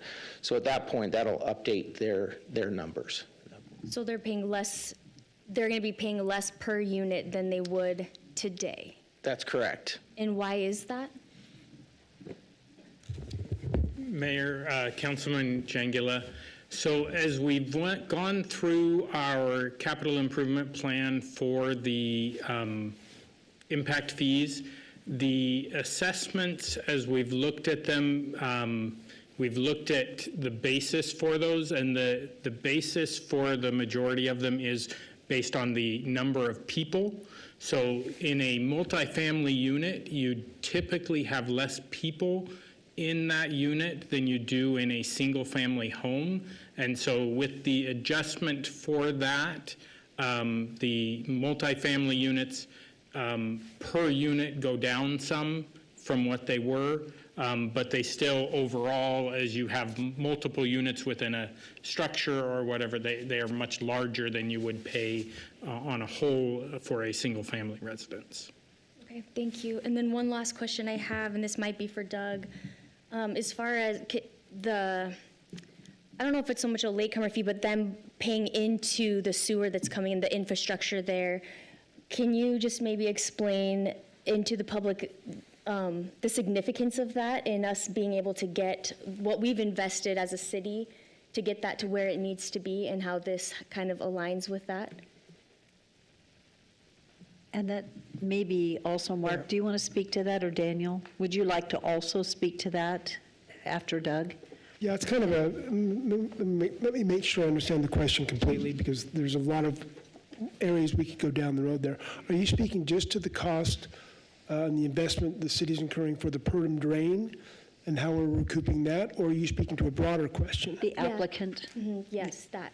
The broader issue. Well, for this public to be able to understand the significance of them putting this, helping us get the information where it needs to be, and how that saves the city. So either Mark Reich and I, both of us address that.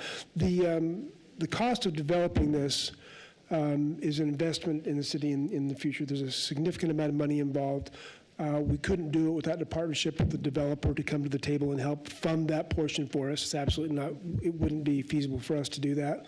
So we're maximizing the use of their money plus city monies and whatever else we have in terms of existing costs without raising rates to build this system and let the future growth pay us back for that. Impact fees are being used for it, and we'll let future impact fee collections pay us back for a lot of the development of the sewer right now. So that's a short answer. That's great. Thanks, Doug. Do you have anything you'd like to add to that, Mark? Yes, thanks, Madam Mayor, Councilmember Jangila. Just to kind of add to Doug's comments, so we have the portion of the Purdom sewer that's extending from just east of Madison all the way out to Canada and Ustick, and that is going to be a city-driven project of which Murphy Development has agreed to pay their pro rata share. We have 4 other developers who are also interested in contributing to that amount to help the city get the sewer out to that point. Furthermore, they will take the sewer at their developer's expense and extended southbound on Canada and across their property to serve themselves, and then out to their easterly property line so the neighboring developer can hook up there and continue to take that portion of the sewer all the way out to State Highway 16. Thanks, Mark. You know, that is a significant investment, significant. Yes, it's appreciated. Mayor? Any other questions? Yes. I have two, starting with Doug. In your calculation for the impact fees, are we basing those just off of their zoning, or are we basing them off the square footage of the unit or bedroom space, rather than allocating, okay, we only expect 1.6 or whatever the number might be per unit? That could be true for a one-bedroom, but what about a three-bedroom? So, Mayor, Councilman Griffin, we have not, the study that we've proposed and that we've done does not take it to the granularity of number of bedrooms per unit. It is just broken down single-family residential versus multifamily residential. So on the on both sides, the single-family residence and the multifamily units, we have not broken it down to that level. It is just per unit, and we look at, as we establish what those are, we're looking at averages over those sizes in the demographics for how many people are in those types of units. So we're, as we go throughout the entire city, we get various types, and we average that out and say, okay, each of this type is that fee based on the. What is that number for multifamily, similar to this project? I would have to pull that up. No, it's over 2, so I want to say it's 2.8 in a single-family dwelling average and about 2.2 in a multifamily unit, if I remember correctly. Thank you. And then my other question goes to Doug. In the calculation, and I'll preface it with this, I really appreciate the mitigation fee to Valley View School District. That's a significant investment, and I know they're grateful, and I'm grateful for that. Now coming to you, Doug, on the calculation for police, are we in the black or are we in the red based off of residents? Is the city going to have to offset the amount that we're receiving in impact fees and receiving in potential property tax comparatively to the 1,500 new heads that we're going to have police for? We're right in the middle of that calculation, but I can tell you this generally. You need to separate the two issues. Impact fees go one place, property taxes go another. Look at it like this. If we look at the average cost of maintaining the police department, when I first got here, I did a 5-year calculation. That was about 5.5% over 5 years, average over 5 years. So each year was 5.5% to maintain all of the cost increases just in the police department. I updated that study recently. It's about 7%. Over the last 4 years, the average amount of collected property taxes increased over the prior year. This includes the 3% and the new construction and annexation, has been averaging about 7.4%. So we haven't been able to hire all the police we want. We have other things to pay for out of that 7.4%. We've got parks, we've got library, we've got airport, we've got other general gov costs. But having that money coming in over the past, even since 389, is better than not having it, because we still have a degree of cost that we cannot deal with otherwise. Let me put it basically. Finance department, my budget is going up 3.8%. It's a very small dollar amount, but 3.8%. Didn't hire anybody new. I didn't give anything beyond any other perspective, but 3.8%, that's a fairly low cost control. If you try and scale back growth and try and live on just the 3% we could get from the city, I would be behind the gate every single day, and that's not accounting for any degree of other population growth. We'd be behind the gate. So while the cost, we would like to get more revenue, and we'll do what we can with legislation to try and find a way to get that. If we don't have a plan to get the growth we can, we'll be in a worse position than if we say no financially.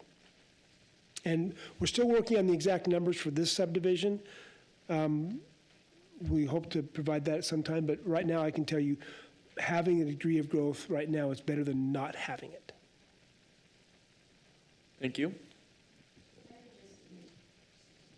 A quick comment on impact fees. I just want to make sure that we understand that the impact fees are calculated or established based on the capital improvement plan that is across the city. It is not established for each individual project. And so as we talked about those numbers, I just want to make sure that we all understood that we're not creating a different plan for the various projects that are coming in. We really redo our capital improvement plan for impact fees about once every 5 years. With a significant growth, we've had to do that a little bit more often, but we have just completed that process for the CIP and reviewed all of that. So I just wanted to make sure that we understood that we didn't create the allocation for fire, et cetera, was not done for this project. It's the city plan as a whole. Was that capital improvement plan, how, does this project fall on the previous percent or the new adopted percent for calculating impact fees? Based on when it comes forward before the building department. That's correct. Right, so in the timing. So it would be the new plan. The difference, though, sometimes, and I have to say the number that's applied to single family, which they clearly said, is very different than the apartment. So the apartment is less because there's a lot more units and the occupancy in there. But Daniel?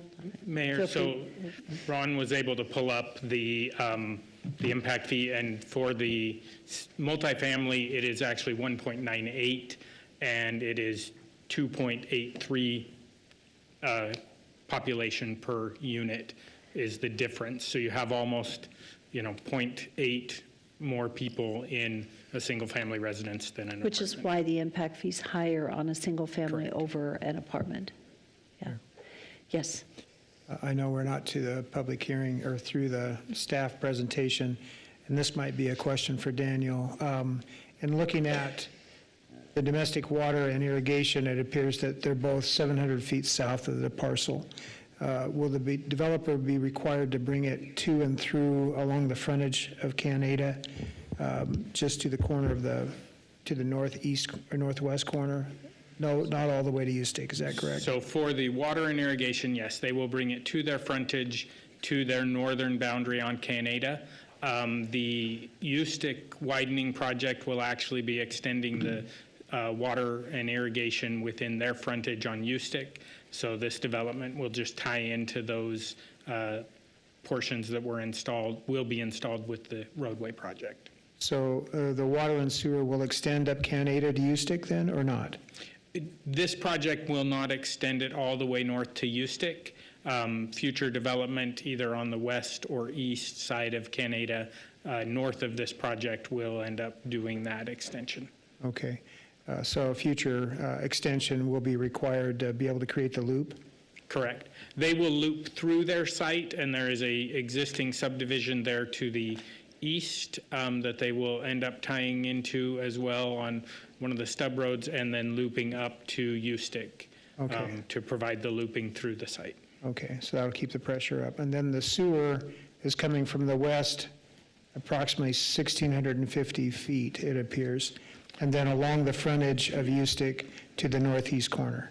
So the city project for the sewer will bring the sewer from where it is currently, which is to the west of Franklin Road in Ustick, to Ustick and Canada, and then this development will extend it south along Canada to their site, and then through their site to the east. So the future development to the east, up to Highway 16 extension, will have the right-of-way in Ustick to be able to extend the sewer line? We will be extending the sewer not in Ustick Road, with the county line being Ustick Road there between Canada and McDermott. We have no need to serve to the north of Ustick. So we, in order to construct the Ustick widening without needing to get this sewer line in there, we will be running that sewer line south of Ustick through this property and then through the adjacent properties to the east and serve that area that way. Yeah, I had heard that that was an issue as far as with just general easements to be able to extend further to the east. So you've got that figured out. So there is development properties that will happen there to the east of this development that will end up extending that, and they will dedicate the easements necessary to extend that sewer. Okay, thank you. By the way, the PDF and HTML are the same. They're both. Okay, that's fine. Okay, are there any other, are there any other questions? I think we were on, yes? Just one comment to the amount of support and revenue coming from this development. At full build-out, the amount of impact fees towards parks and police and streets and so forth will equate to about $11 million at full build-out. Wow. There's latecomers hookup that Yes. they will be able to enjoy as well. Yes. Yeah, tremendous investment. Okay, so if there are no further questions for staff, we're ready. Mayor, I just have one Yes. comment to make. Okay. I agree with Councilman Griffin about the donation to the school. I just wanted to, for full transparency purposes, on page 864 from the Valley View School District, they did say that while we appreciate this generous donation, it is important to clarify that our gratitude does not imply a position regarding the approval of this development under review. So just for clarity on that. But also, we've seen a lot of developers say that they're going to do that, and I've never actually seen a signed agreement between the developer and the school district, so I appreciate that. Okay. So okay, hang on just one second. So this was a comment, but we're not to comments yet. We're ready for public hearing. So this is, we need to step into public hearing before we get into comments. This is a question. Question, okay. Mark, can you break down the 11 million, what each impact fee calculation goes to police, fire, parks, the amounts, please? Madam Mayor, Council Member Griffin, parks will be approximately $3.7 million. Police will be $958,000. Fire will be $2.5 million. Streets will be $2.5 million. Water will be approximately $200,000, and sewer will be $1.4 million. Thank you. Leads to more questions, but I'll wait. Okay. All right, so we have just completed our, the staff report. So we've had a lot of questions. Now we're ready for the public testimony. Madam Mayor, there's only one person that requested to do public testimony, and that is Katie Hazard. Katie, hi. Go ahead and come forward and give us your name again and your address. Thank you. Well, I was really hoping not to be first, but here we go. I'm Katie Hazard, and I live at 6698 Cherry Lane. So I am just down the street of the new development that's coming in at Canada and Cherry on both the north and south side, and then obviously around the corner from this new development. And I live on a farm, and it has been a farm that has been in our family for around 50 years. And when the big barn burned down, they decided to to develop some of the land. And now it is several homesteads down Cherry Lane, all the way from the Walkers to Latigo Lane, where you have several other small homesteaders. So the point I'm trying to make is that my husband went to Nampa High School. All of his aunts and uncles went to Nampa High School. We have been a staple in this community for 3 generations. And my kids want to take over the land that I currently live in. And we have been working and loving this land the whole time. We are a member of this community that I think you would want to keep, right? And when I see development like this, because we have yet to feel the impact of what will happen at Canada and Cherry, and we are already so congested. I see more accidents on the road, and I can't even imagine how much more impact that many apartments. Admittedly, you've done great work. It looks beautiful. It does. It will probably be beautiful to drive past, but they are paying homage to the culture of farming while wiping it out. You will necessarily have to take my land to make space for them. You will come for it one day. It is already in your plans, and not just my land, but all the neighbors who have been the staple of building the heart of Nampa all along. Please remember us, that we are also important members of a good and healthy community that started here and want to continue here. I can understand the developers wanting to do this. What an opportunity. It will provide many jobs. I can also understand the windfall that comes to the landowner who can sell out to this opportunity. But you are our protectors of the citizens. And do the individual citizens want this heavy of an impact on our roads and in our communities? I can't imagine that they can be friendly when there is so much congestion on the roads. And not only that, a healthy community is built of all levels, from apartments to upper income. And we are looking at inner city Nampa having so much transient members. Please protect us. Thank you very much. Is there anyone else here this evening that had intended to testify that did not get signed up, that would look? Okay, so I don't care who goes first. I think your hand was first, so come on forward, and then you guys can come right after. As you all come forward, if you could share your name and address, please. Good evening. My name is Neil Sidwell. I live at 5855 Ustick Road in Nampa. Excuse me, ma'am. What's his name? What was your name again? Niels Tidwell. Oh. Nils, okay. I know what I'm going to say is irrelevant and won't make any difference on what happens with this development. It's going to go forward and happen. At least half of the property that is going to be developed here was part of our family farm for over 80 years now. It breaks my heart to see this happen for a couple of reasons, personal as to this being our family home, and additionally to see what's happening to the agriculture that surrounds, that's developed our valley. This is all going to turn into residential. Everything around us, it already is happening, and that's heartbreaking to me. Our family have been Nampa residents by address, but we've never lived within the city boundaries. So I could not get a library card without paying non-resident fees. Same thing for the rec center. I've never been able to vote for the mayor of Nampa or any of the city council members throughout this time. I find it very interesting that now we're here before the mayor and the city council to approve development of property that is not part of the city of Nampa, as well as the widening of Ustick Road. Again, that's going to impact us personally, and eventually it will push us off of the property where we've lived for generations.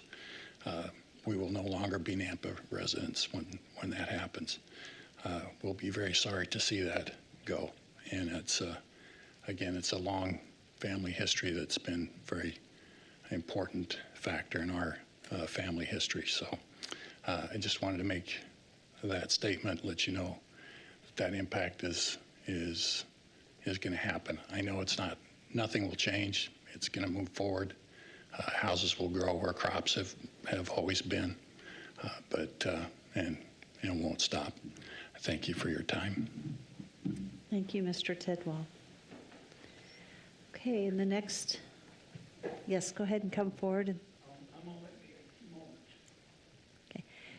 Thank you for sharing your name and address with us. Thank you. Hi, my name's Jeff Nags. I live at 5481 Willow Lane, Nampa, 83687. Mine's very brief. You know, the traffic, like everybody is talking about, of course, on Canada, is you guys just put money in a single lane roundabout at Cherry and Canada. all this extra traffic, you'll need to tear that out and increase the size. So, yeah, this project that they've got is gorgeous. It will get done. I completely understand it. But we need to put some money into the infrastructure first before we let these projects go. Fix the roundabouts. Fire department, I don't see any 4-story buildings here. There might be one in Nampa. I don't remember one. So do we have a ladder that will go there, or do we have to buy one?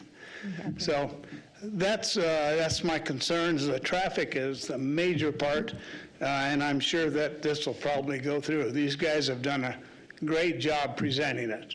Thank you very much. Thank you. I do want to ask a quick question. If I understand correctly, the roundabout at Cherry Lane and Star is a Highway District 1 project. Is that correct, or was that our project? It was done with, it was a joint project between the Highway District and the city with us in the lead. It was designed to be expandable to a dual-lane roundabout. Okay. So that was, the design will not require that to be removed. It would just be in addition to when those volumes warrant. Okay, so designed to be expandable to 2-lane. Yes. Thank you for answering that question. And thank you. Go ahead and come forward. Do you have a picture you're wanting to show in your hand? Do you have something you want to show us? No picture. Okay. Thank you. My name is Brian Bishop, and my address is 16630 Roseberry Lane, and that's Nampa, just off of Cherry Lane. Mayor and council members, thank you for your time. I stand to encourage you to disapprove the proposed annexation and rezone. In my opinion, this development is likely, or is incompatible with the surrounding area. It would likely impact the quality of life negatively in this part of Nampa, and it should be disapproved as currently proposed. One item that I haven't heard discussed in this hearing tonight is regarding the size of the development. I've recently undertaken a survey of multifamily developments in the past few years in Nampa, Meridian, and surrounding areas. I can only find one development that's even a third of the size of this development. In fact, just about every development that's been approved in Nampa in recent times is less than a fifth of the size of this development. In fact, the development that they cited in Eagle, the Clara, that they said was similar to this development is 277 units, while this one is 1,492 units. A development of this scale will have an outsized impact on city services, the schools, and the neighborhoods around it that I don't think are fully appreciated at this point. On schools, Valley View just built a new elementary school near Ridgeview High School. It holds 800 students. This development just by itself would have a good chance of filling half of that school. The impact on roads has already been discussed and is self-explanatory for anybody that lives on the north side of Nampa. The roads in the area are grossly inadequate for the amount of traffic that they carry now, let alone when 1,500 new households are added. On quality of life, while I certainly don't begrudge anyone the chance to have a good place to live, high density, particularly high density of this scale, brings with it challenges to everyone who lives in the area. It's not particularly near any commercial developments, city services, parks, or anything else. I understand that may change in the future, but it's certainly not there now. This is an area which right now is farm ground and scattered single-family houses, and I question whether an enormous development of 3- and 4-story apartment buildings is compatible with those surroundings. In addition, when you consider this development with surrounding developments, I think the extreme number of multifamily units in the Canada-Idaho Center corridor could discourage residents from developing ties to the area and prevent the development of a strong local community. Thank you very much for your time. Thank you. Is there anyone else here this evening that did not get signed up that had intended to testify? Yes. go ahead and come forward. And again, thank you for sharing your name and address. Hi, my name is Christine Mead, and my address is 16777 Rose Park Drive, Nampa, 83687. I didn't have anything prepared, but I have a question. Is the goal for Nampa to be an apartment city? Because it feels like that. There's apartments everywhere. They showed numbers of the housing needs, but we have housing behind our subdivision. Several apartments that look vacant have been sitting there forever. Nobody lives there, very few. So I'm thinking, what do you mean there's a shortage? We have vacant lots. We have the apartments across the street on Canada where this tree farm was, and they approve of. I just feel like, I just want to know if it's going to be an apartment town, then I probably want to move somewhere else. And I also am wondering about the impact on a lot of the people that live in our area have wells. Are we going to lose our water, be forced to have city water, even though we're not in the city? Will we be pulled into the city? I just am not sure of the impact on us. I agree that the development looks beautiful and wonderful, but I don't think it represents the Nampa I know. Our family is 4 generations here in Canyon County, and the traffic, obviously, has been mentioned many times, is horrific. In the whole valley, I had both of my cars totaled in 1 month, not my fault. So that is an issue here. Yeah, I grew up here. I want to raise my kids here. They want to raise their kids here. But we don't, we want what we had. And it feels like it's all of our good, beautiful farmland is being used not wisely, in my opinion. Thank you for your time. Thank you. Is there anyone else here this evening that had desired to testify? Okay, seeing no one. This is an opportunity for our applicant to come back. I would like to, with this comment regarding the water and the wells, Daniel, could you speak to that? Mayor, the city's existing water system in this area is adequate. We have a new well that is under development over near 11th and Cherry. We are not anticipating the need for anything beyond what we are currently developing in this area within any reasonable time frame. Okay, thank you. Okay, this is an opportunity for applicant to come and provide closing remarks and then stand for any questions. So Mike, if you'd like to share closing remarks. No, thank you, Mayor. You know, we are really appreciative of everyone's comments here tonight. And what we can say is that this land has been since sold by the families that farmed it, and we are not acquiring it from families that farm it. It's been sold to developers and other users and whatnot. And, you know, the impacts to the schools, I think our project, it's typically about 1/10 of all the units, so about 1,492 units, about 149 students is what we anticipate generating when we talk to Valley View School District. So anyway, thank you very much for your time. Thank you. So council, do you have any questions? No questions whatsoever. Okay. Mike, thank you very much. If there are no further questions, no reason to interact with our applicant, I would stand for a motion to close. So moved. Second. It's been moved and seconded. All in favor? Aye. Any opposed? Thank you. Mayor, Okay. I'd make a motion to approve the annexation and zoning to RMH and GB2 zoning districts of potential development agreement, 17672 North Canada Road and Zero Eustic Road, as presented by the applicant and staff. Okay. It's been moved and seconded. Is there discussion? Yes, Mayor Kling. Yes. This is a good part of growth on their East Nampa. But I heard two things that are most dear to me, that we have to preserve agricultural land. I cannot change that. I will go forward with ag land and preserving it. The other thing is density. So the other thing is cost to the city and payback. We don't know how much that's going to be yet based on growth.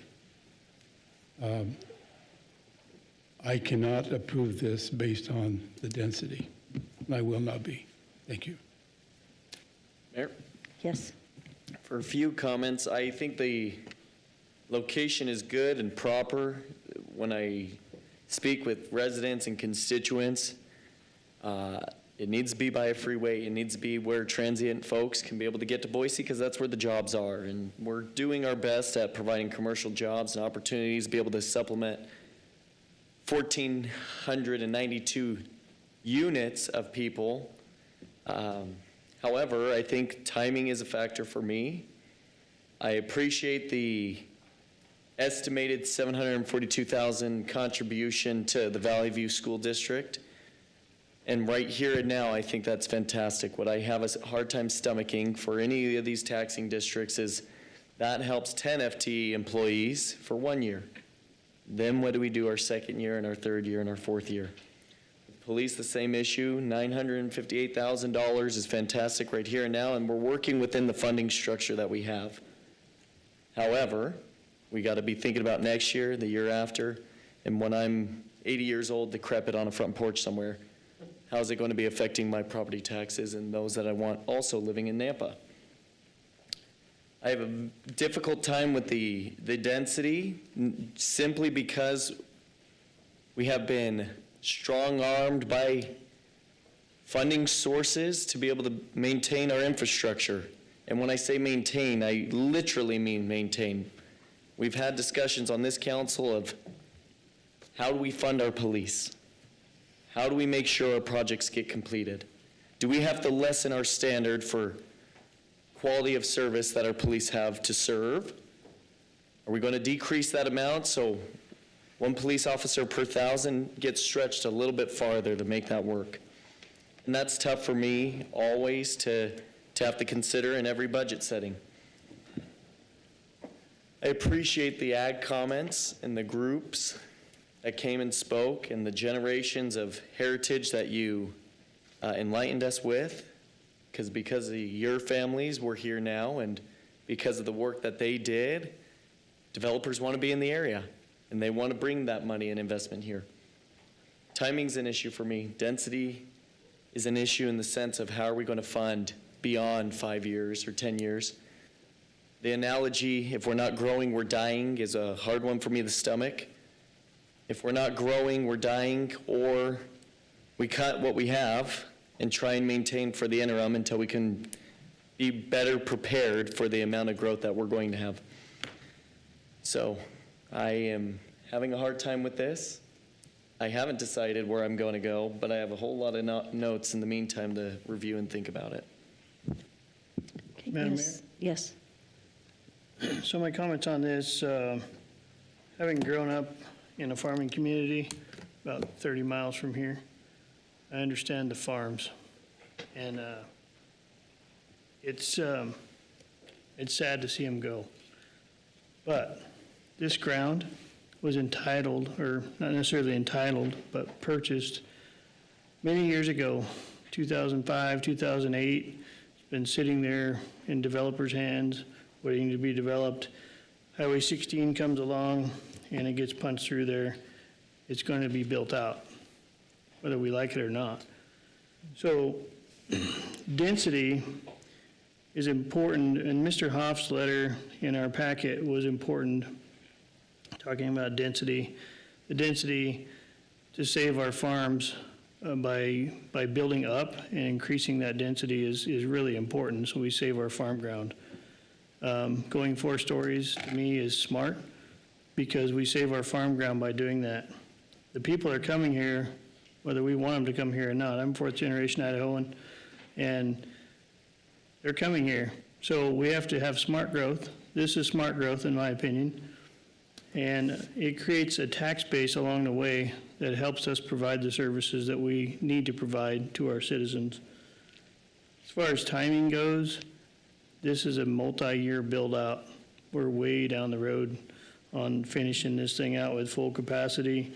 And by that time, there'll be other developers that want projects in that same space along Ustig. And they already own the ground, and they will be asking for the same kind of developments, master planned or whatever it may be.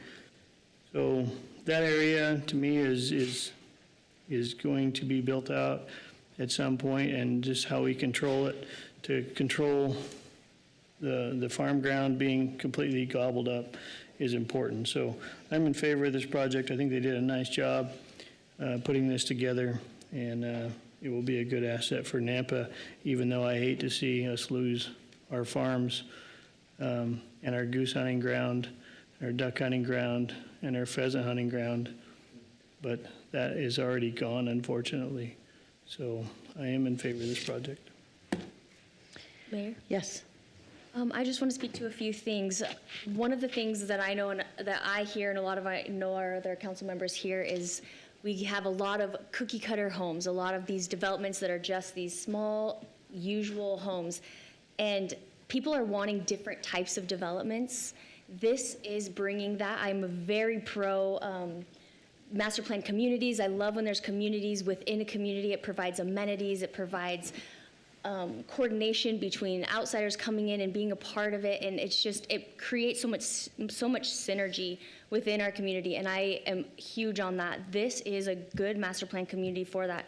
I understand the issues with the traffic and things, but one thing to remember, this is a 10-year build out.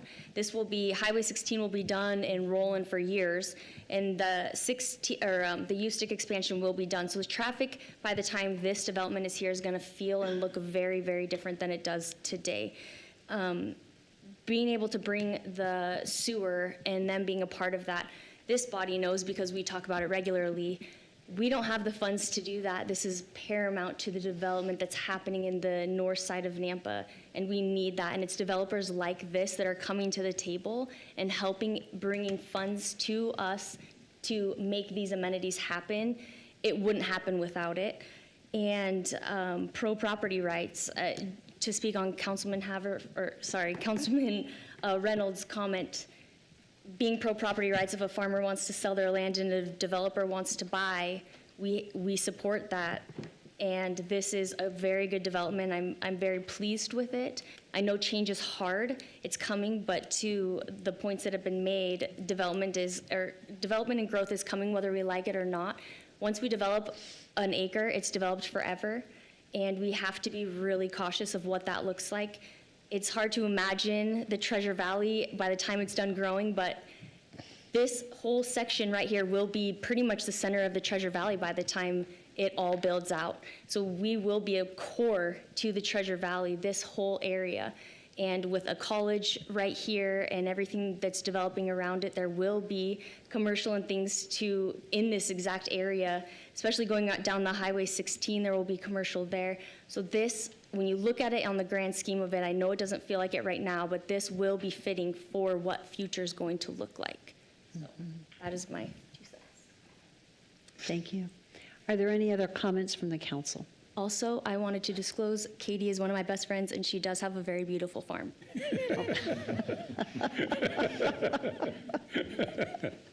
Oh, that's a tough one, huh? I know.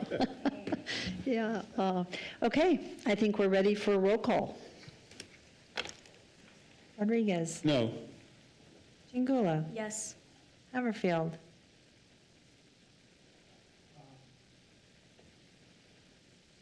Density just is really getting to me, and I'm a visual person. I would have liked to have had a little bit more information to work with. I believe in vertical communities, but I'm gonna vote no. Griffin. No. Reynolds. Yes. Bills. Yes. Madam Mayor, there's a tie. I had a feeling it was coming. So it's a difficult one and not a difficult one. And I say that because I agree with, actually I agree with a number of the comments that have been made, but I'm going to speak to, so for example, Councilman Reynolds mentioned the private property rights and the fact that this ground has already been sold. I have visited with different farmers over the course of the last while, and what I realize is, and you have to know, I am an ag person from the beginning. I was born in the country. I've lived in the country my whole life, but I grew up in Kansas. Multiple generations in Kansas, but with my kids and my in-laws, we're 5 or 6 generations here in Nampa. The Nampa with my husband's family began in the late 1800s. His grandmother was born here in 1899, so we have a very long heritage in Nampa. I watched agriculture in Kansas City get developed. And I could tell you the Greenhow Farm, the Burtis Farm, the O'Donnell Farm, that is now College Boulevard, and it's fully developed, and it's got a lot of multifamily. And there's a point that it puts a pit in your stomach and it makes you sick to see it go away. The other side is growth happens, and it's very difficult. This is a 10-year project. It's not a short project. With Highway 16 coming through and the various corridors, the Eustic Corridor has been planned as a major corridor for the last 20, I don't know how many years, a long time. It's not new. And when you punch the new road in, growth is going to come. One of the things that I look for personally when I look at developments is what is the quality of what we're building. And one thing I like about this development, it's a quality development.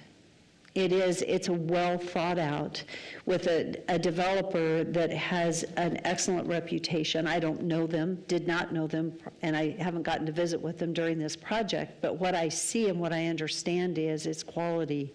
It's a quality project with a good design. Do we want the growth?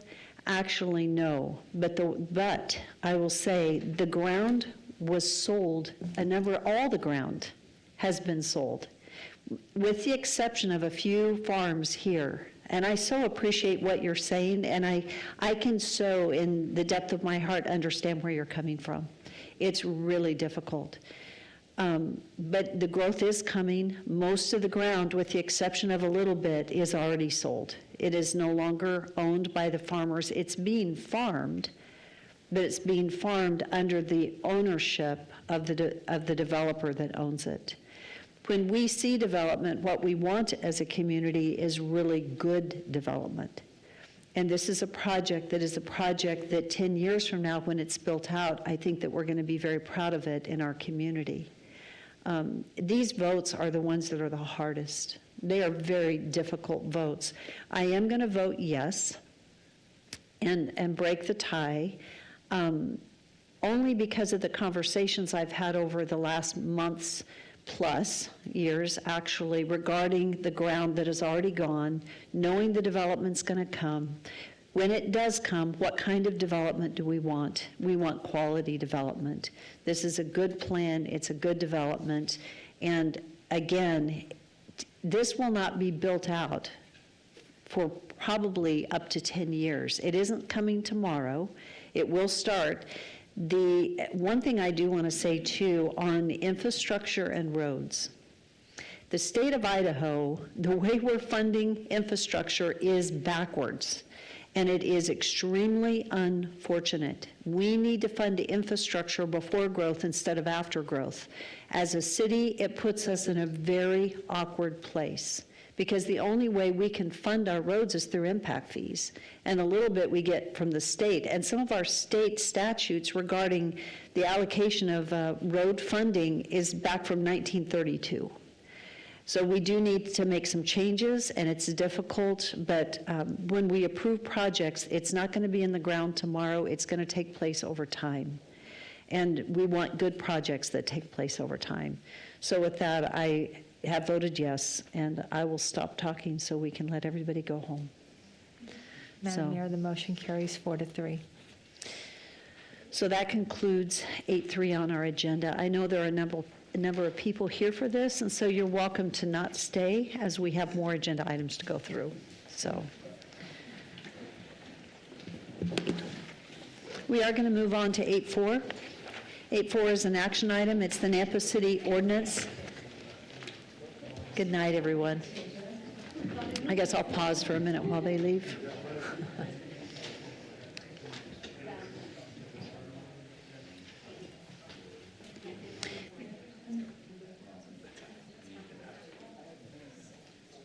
Nobody wants to stay and listen to me talk. You guys can leave if you want to.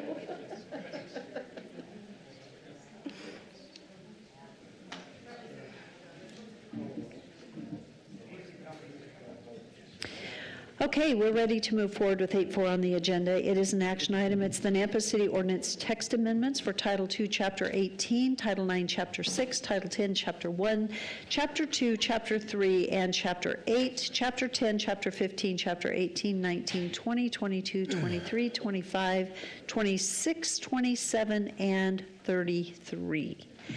Christy, would you like to tell us what we're doing tonight? Thank you, Mayor and Council. It's not as bad as it sounds, I promise. The action before you this evening is for approval of a few code changes.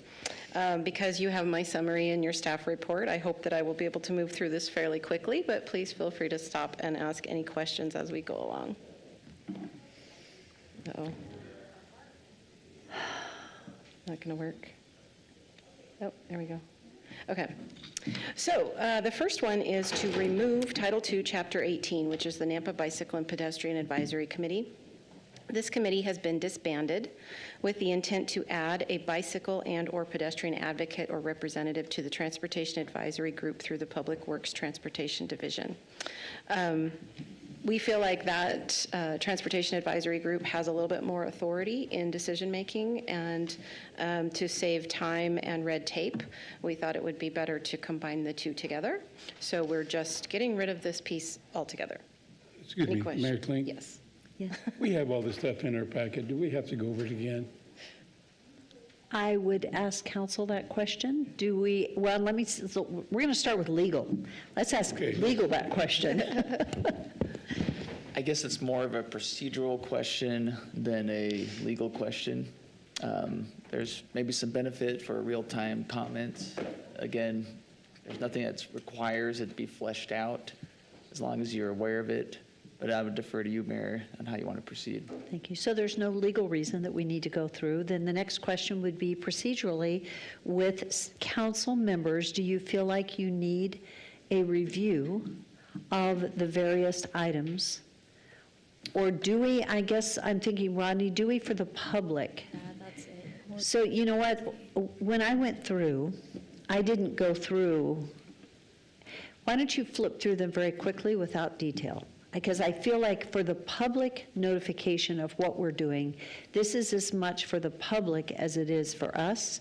So without going through considerable explanation, let's hit the top. Okay. Erosion and sediment control was requested by environmental compliance. The next one is definitions. So this was the only one that I had a question on. The call center and the data center? No, the kennels. The kennels, okay. With the potential discussion regarding funding for the county kennel and the Humane Society, would this affect anything moving forward if the city wanted to partner up with another city or in-house create some sort of kennel or commercial space for housing animal control animals? Councilman Griffin, it would not affect that. It doesn't change where anything is allowed to be used. It's just kind of combining some definitions together that we had in different places in the code, so that we were only looking in one place. Thank you.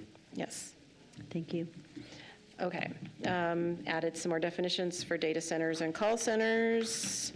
We are removing the term cottage in multiple chapters. Code enforcement, we added some exceptions for notification processes. As you know, we're going to be requiring the applicants to notice their own properties. So we have requirements for those processes as well as where those signs would be located and how big they would need to be. That is all this information here.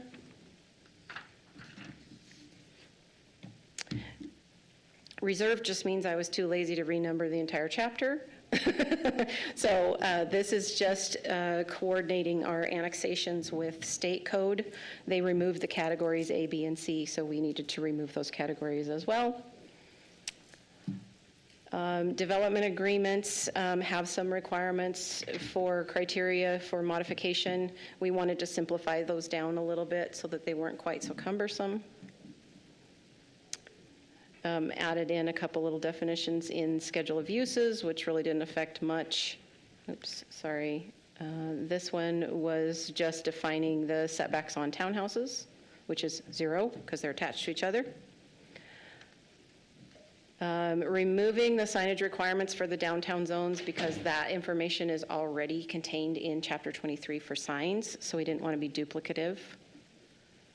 Removing the special or hazardous uses out of the industrial zones to let the fire and the building department handle that through their codes. Parking, we just added the site improvement permit process, which we already do. We just wanted to define it a little bit better. Signs, this is from the workshop that you all attended, so this is the language that you said you wanted in our sign code. Chapter 25 was revised a little bit by planning and zoning. We worked with Preston to come up with a more appropriate way to use our criteria for our conditional use permits. And those are our proposed findings, and those are the motions. Any questions? Good job, Christy. Thank you. Mayor, I have a couple of comments. No comment. And it is a public hearing, so we have to go to that before we go to, do you want to pause for just a second? I'll come back to you first. You always get shut down, David. I'm so sorry. I'll go back to sleep. Okay, so are there any questions before we go to public hearing? Sorry. Seeing none, this is a public hearing, and Madam Mayor, we have no one that signed up to provide public testimony. thank you. Is there anyone here that had intended to testify this evening? Don? Seeing none, before we close public hearing, do you have any questions? Seeing none, I'd stand for a motion to close public hearing. So moved. Second. All in favor? Aye. Any opposed? Yeah, David, it's your turn now. So, Christy, the couple of comments that I saw in there, or maybe the clarification. One, I appreciate the fact that you're putting the sign posting on the applicant. I would encourage possibly the addition of some language that says they take pictures of the sign location and submit it to the city. So the It's city in there already. Okay, so I missed that. Is there a follow-up? Sorry, Councilman Bills. We already changed the code to require this. This is just additional information, so the current code actually already says that, like Excellent. what the process is. So my baldness and gray hair is showing. I'm behind the 8 ball. The part that I saw, though, it appeared variance didn't require the applicant to do the sign posting. That's correct. It never has. Councilman Bills, we do not post property for variances. Variances only need to be notified to the abutting properties, and that we do that through a mailing, and it doesn't have to be posted physically. Okay, thank you for the reminder. Is that it? Are there any other comments? Yes. Same question as Councilman Bills on the proof of posting. Why does it have to be a notarized statement? Can't we just do a signature and avoid having a notary verify or anything like? I just feel the notary might go a little far in trying to verify a signature should be sufficient rather than going to the bank or clerk or whoever else is going to end up notarizing these documents. Yeah, Councilman Griffin, we agree. If that language is still in the text in Chapter 2, we will get it out of there. We did actually revise the document But if there's language in that chapter that we need to remove, we will remove it because it is cumbersome, and we agree with you completely. And Mayor, in the meantime, Christy is a notary, and we have a couple of notaries in our office, and so anytime they submit, we can easily notarize it. handle that. For free. We don't charge. I'm a notary. Oh, very nice. So what is the will of the council? And stand for a motion. Madam Mayor, I move to approve the code changes as stated on the screen. Second. It's been moved and seconded. Is there any discussion? Roll call. Rodriguez. Yes. Bills. Yes. Haverfield. Yes. Griffin. Yes. Jingula. Yes. Reynolds. Yes. All in favor, motion carries. That concludes our public hearings, but we do have some unfinished business. So 9.1 is an action item. It's the first reading of ordinance for vacation of an existing utility easement that encroaches a portion of the building. It's .50 acres in the Community Business Zoning District located at 16608 Midland Boulevard for Antonio Conti, representing Blaine Jacobson. It is requested to pass under suspension of rules. An ordinance of the City of Napa, Canyon County, Idaho, vacating a portion of an easement located on the property generally described as 16608 Midland Boulevard, Napa, Idaho, parcel R30993, consisting of approximately 0.50 acres, more or less, located in the southwest, 1/4 northwest, 1/4 of Section 9, Township 3 North, Range 2 West, Boise Meridian. Said vacation, more particularly described below, in Napa, Canyon County, Idaho, and directing the city engineer to alter the use and area map and other applicable maps accordingly, providing for an effective date, providing for severability, and repealing all ordinances, resolutions, orders, and parts thereof in conflict herewith. Madam Mayor, I move this pass under suspension of rules. Second. Any discussion? Roll call. Jingula. Yes. Bills. Yes. Haverfield. Yes. Griffin. Yes. Rodriguez. Yes. Reynolds. Yes. All in favor, motion carries. 9.2 is an action item. It's the first reading of ordinance for a zoning map amendment from RS 8.5 to RS 6 zoning district and RD zoning district with a potential development agreement and subdivision preliminary plat approval for Ridgeview North subdivision. This is 2 parcels totaling 59.76 acres at 0 and 18901 North Franklin Boulevard for Trilogy Development, Inc., Sean Brownlee representing Endurance Holdings, LLC, and it is requested to pass under suspension of rules. An ordinance of the City of Napa, Idaho, determining that certain lands commonly known as 0 and 18901 North Franklin Boulevard, parcels R34366 and R343660180, located in the northeast 1/4 of Section 3, Township 4 North, Range 2 West, Boise Meridian, totaling 59.76 acres more or less, is currently zoned RS 8.5 single-family residential in the limits of the City of Napa, Canyon County, State of Idaho, and that said land should be rezoned RS 6 single-family residential on 59.76 acres more or less, declaring said land by proper legal description as described below to be a part of the City of Napa, determining that said rezoning is in the best interest of the public and consistent with the comprehensive plan, directing the city engineer and the planning and zoning director to add said property to the official zoning maps of the City of Napa, and to designate said property as RS6 single-family residential on the official zoning map and other area maps of the city, providing for conditions of approval, providing for recordation, providing for severability, providing an effective date, repealing all ordinances, resolutions, orders, or parts thereof in conflict herewith, and directing the city clerk to file a certified copy of the ordinance and the map of the area to be rezoned with Canyon County, State of Idaho, and the Idaho State Tax Commission pursuant to Idaho Code Section 63-215. Mayor, I make a motion to pass under suspension of rules. Any discussion? Roll call. Rodriguez. Yes. Bills. Yes. Haverfield. Yes. Griffin. Yes. Reynolds. Yes. Jingula. Yes. All in favor, motion carries. 9.3 is an action item. It's the first reading of ordinance for a zoning map amendment from suburban residential to RS4 single-family residential zoning district and a preliminary plat for Sunshine Meadows subdivision, a 6.36 acre parcel, and a potential development agreement for 1426 Chicago Street for David Sterling of Ardura Engineers representing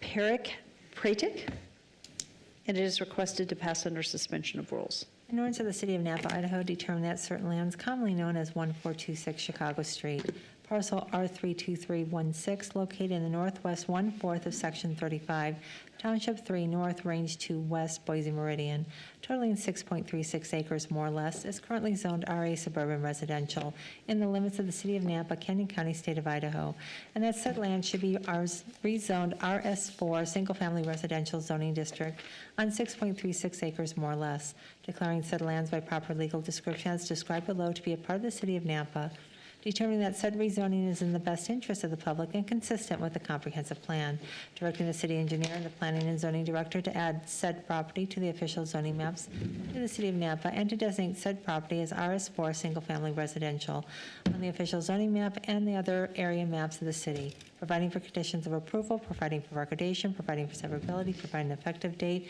repealing all ordinances, resolutions, orders, or parts thereof in conflict herewith, and directing the city clerk to file a certified copy of the ordinance and the map of the area to be rezoned with Canyon County, State of Idaho, and the Idaho State Tax Commission pursuant to Idaho Code Section 63-215. Madam Mayor, I move this pass under suspension of rules. Second. Any discussion? Roll call. Rodriguez. Yes. Bills. Abstain? Haverfield. Yes. Griffin. Yes. Jingula. Yes. Reynolds. Yes. All in favor, motion carries. That concludes our unfinished business, but we do have an executive session, and I would stand for motion to adjourn into executive session pursuant to Idaho Code 74206(1)E and F. So moved. Second. Roll call. Rodriguez. Yes. Bills. Yes. Haverfield. Yes. Griffin. Yes. Jingula. Yes. Reynolds. Yes. All in favor, motion carries.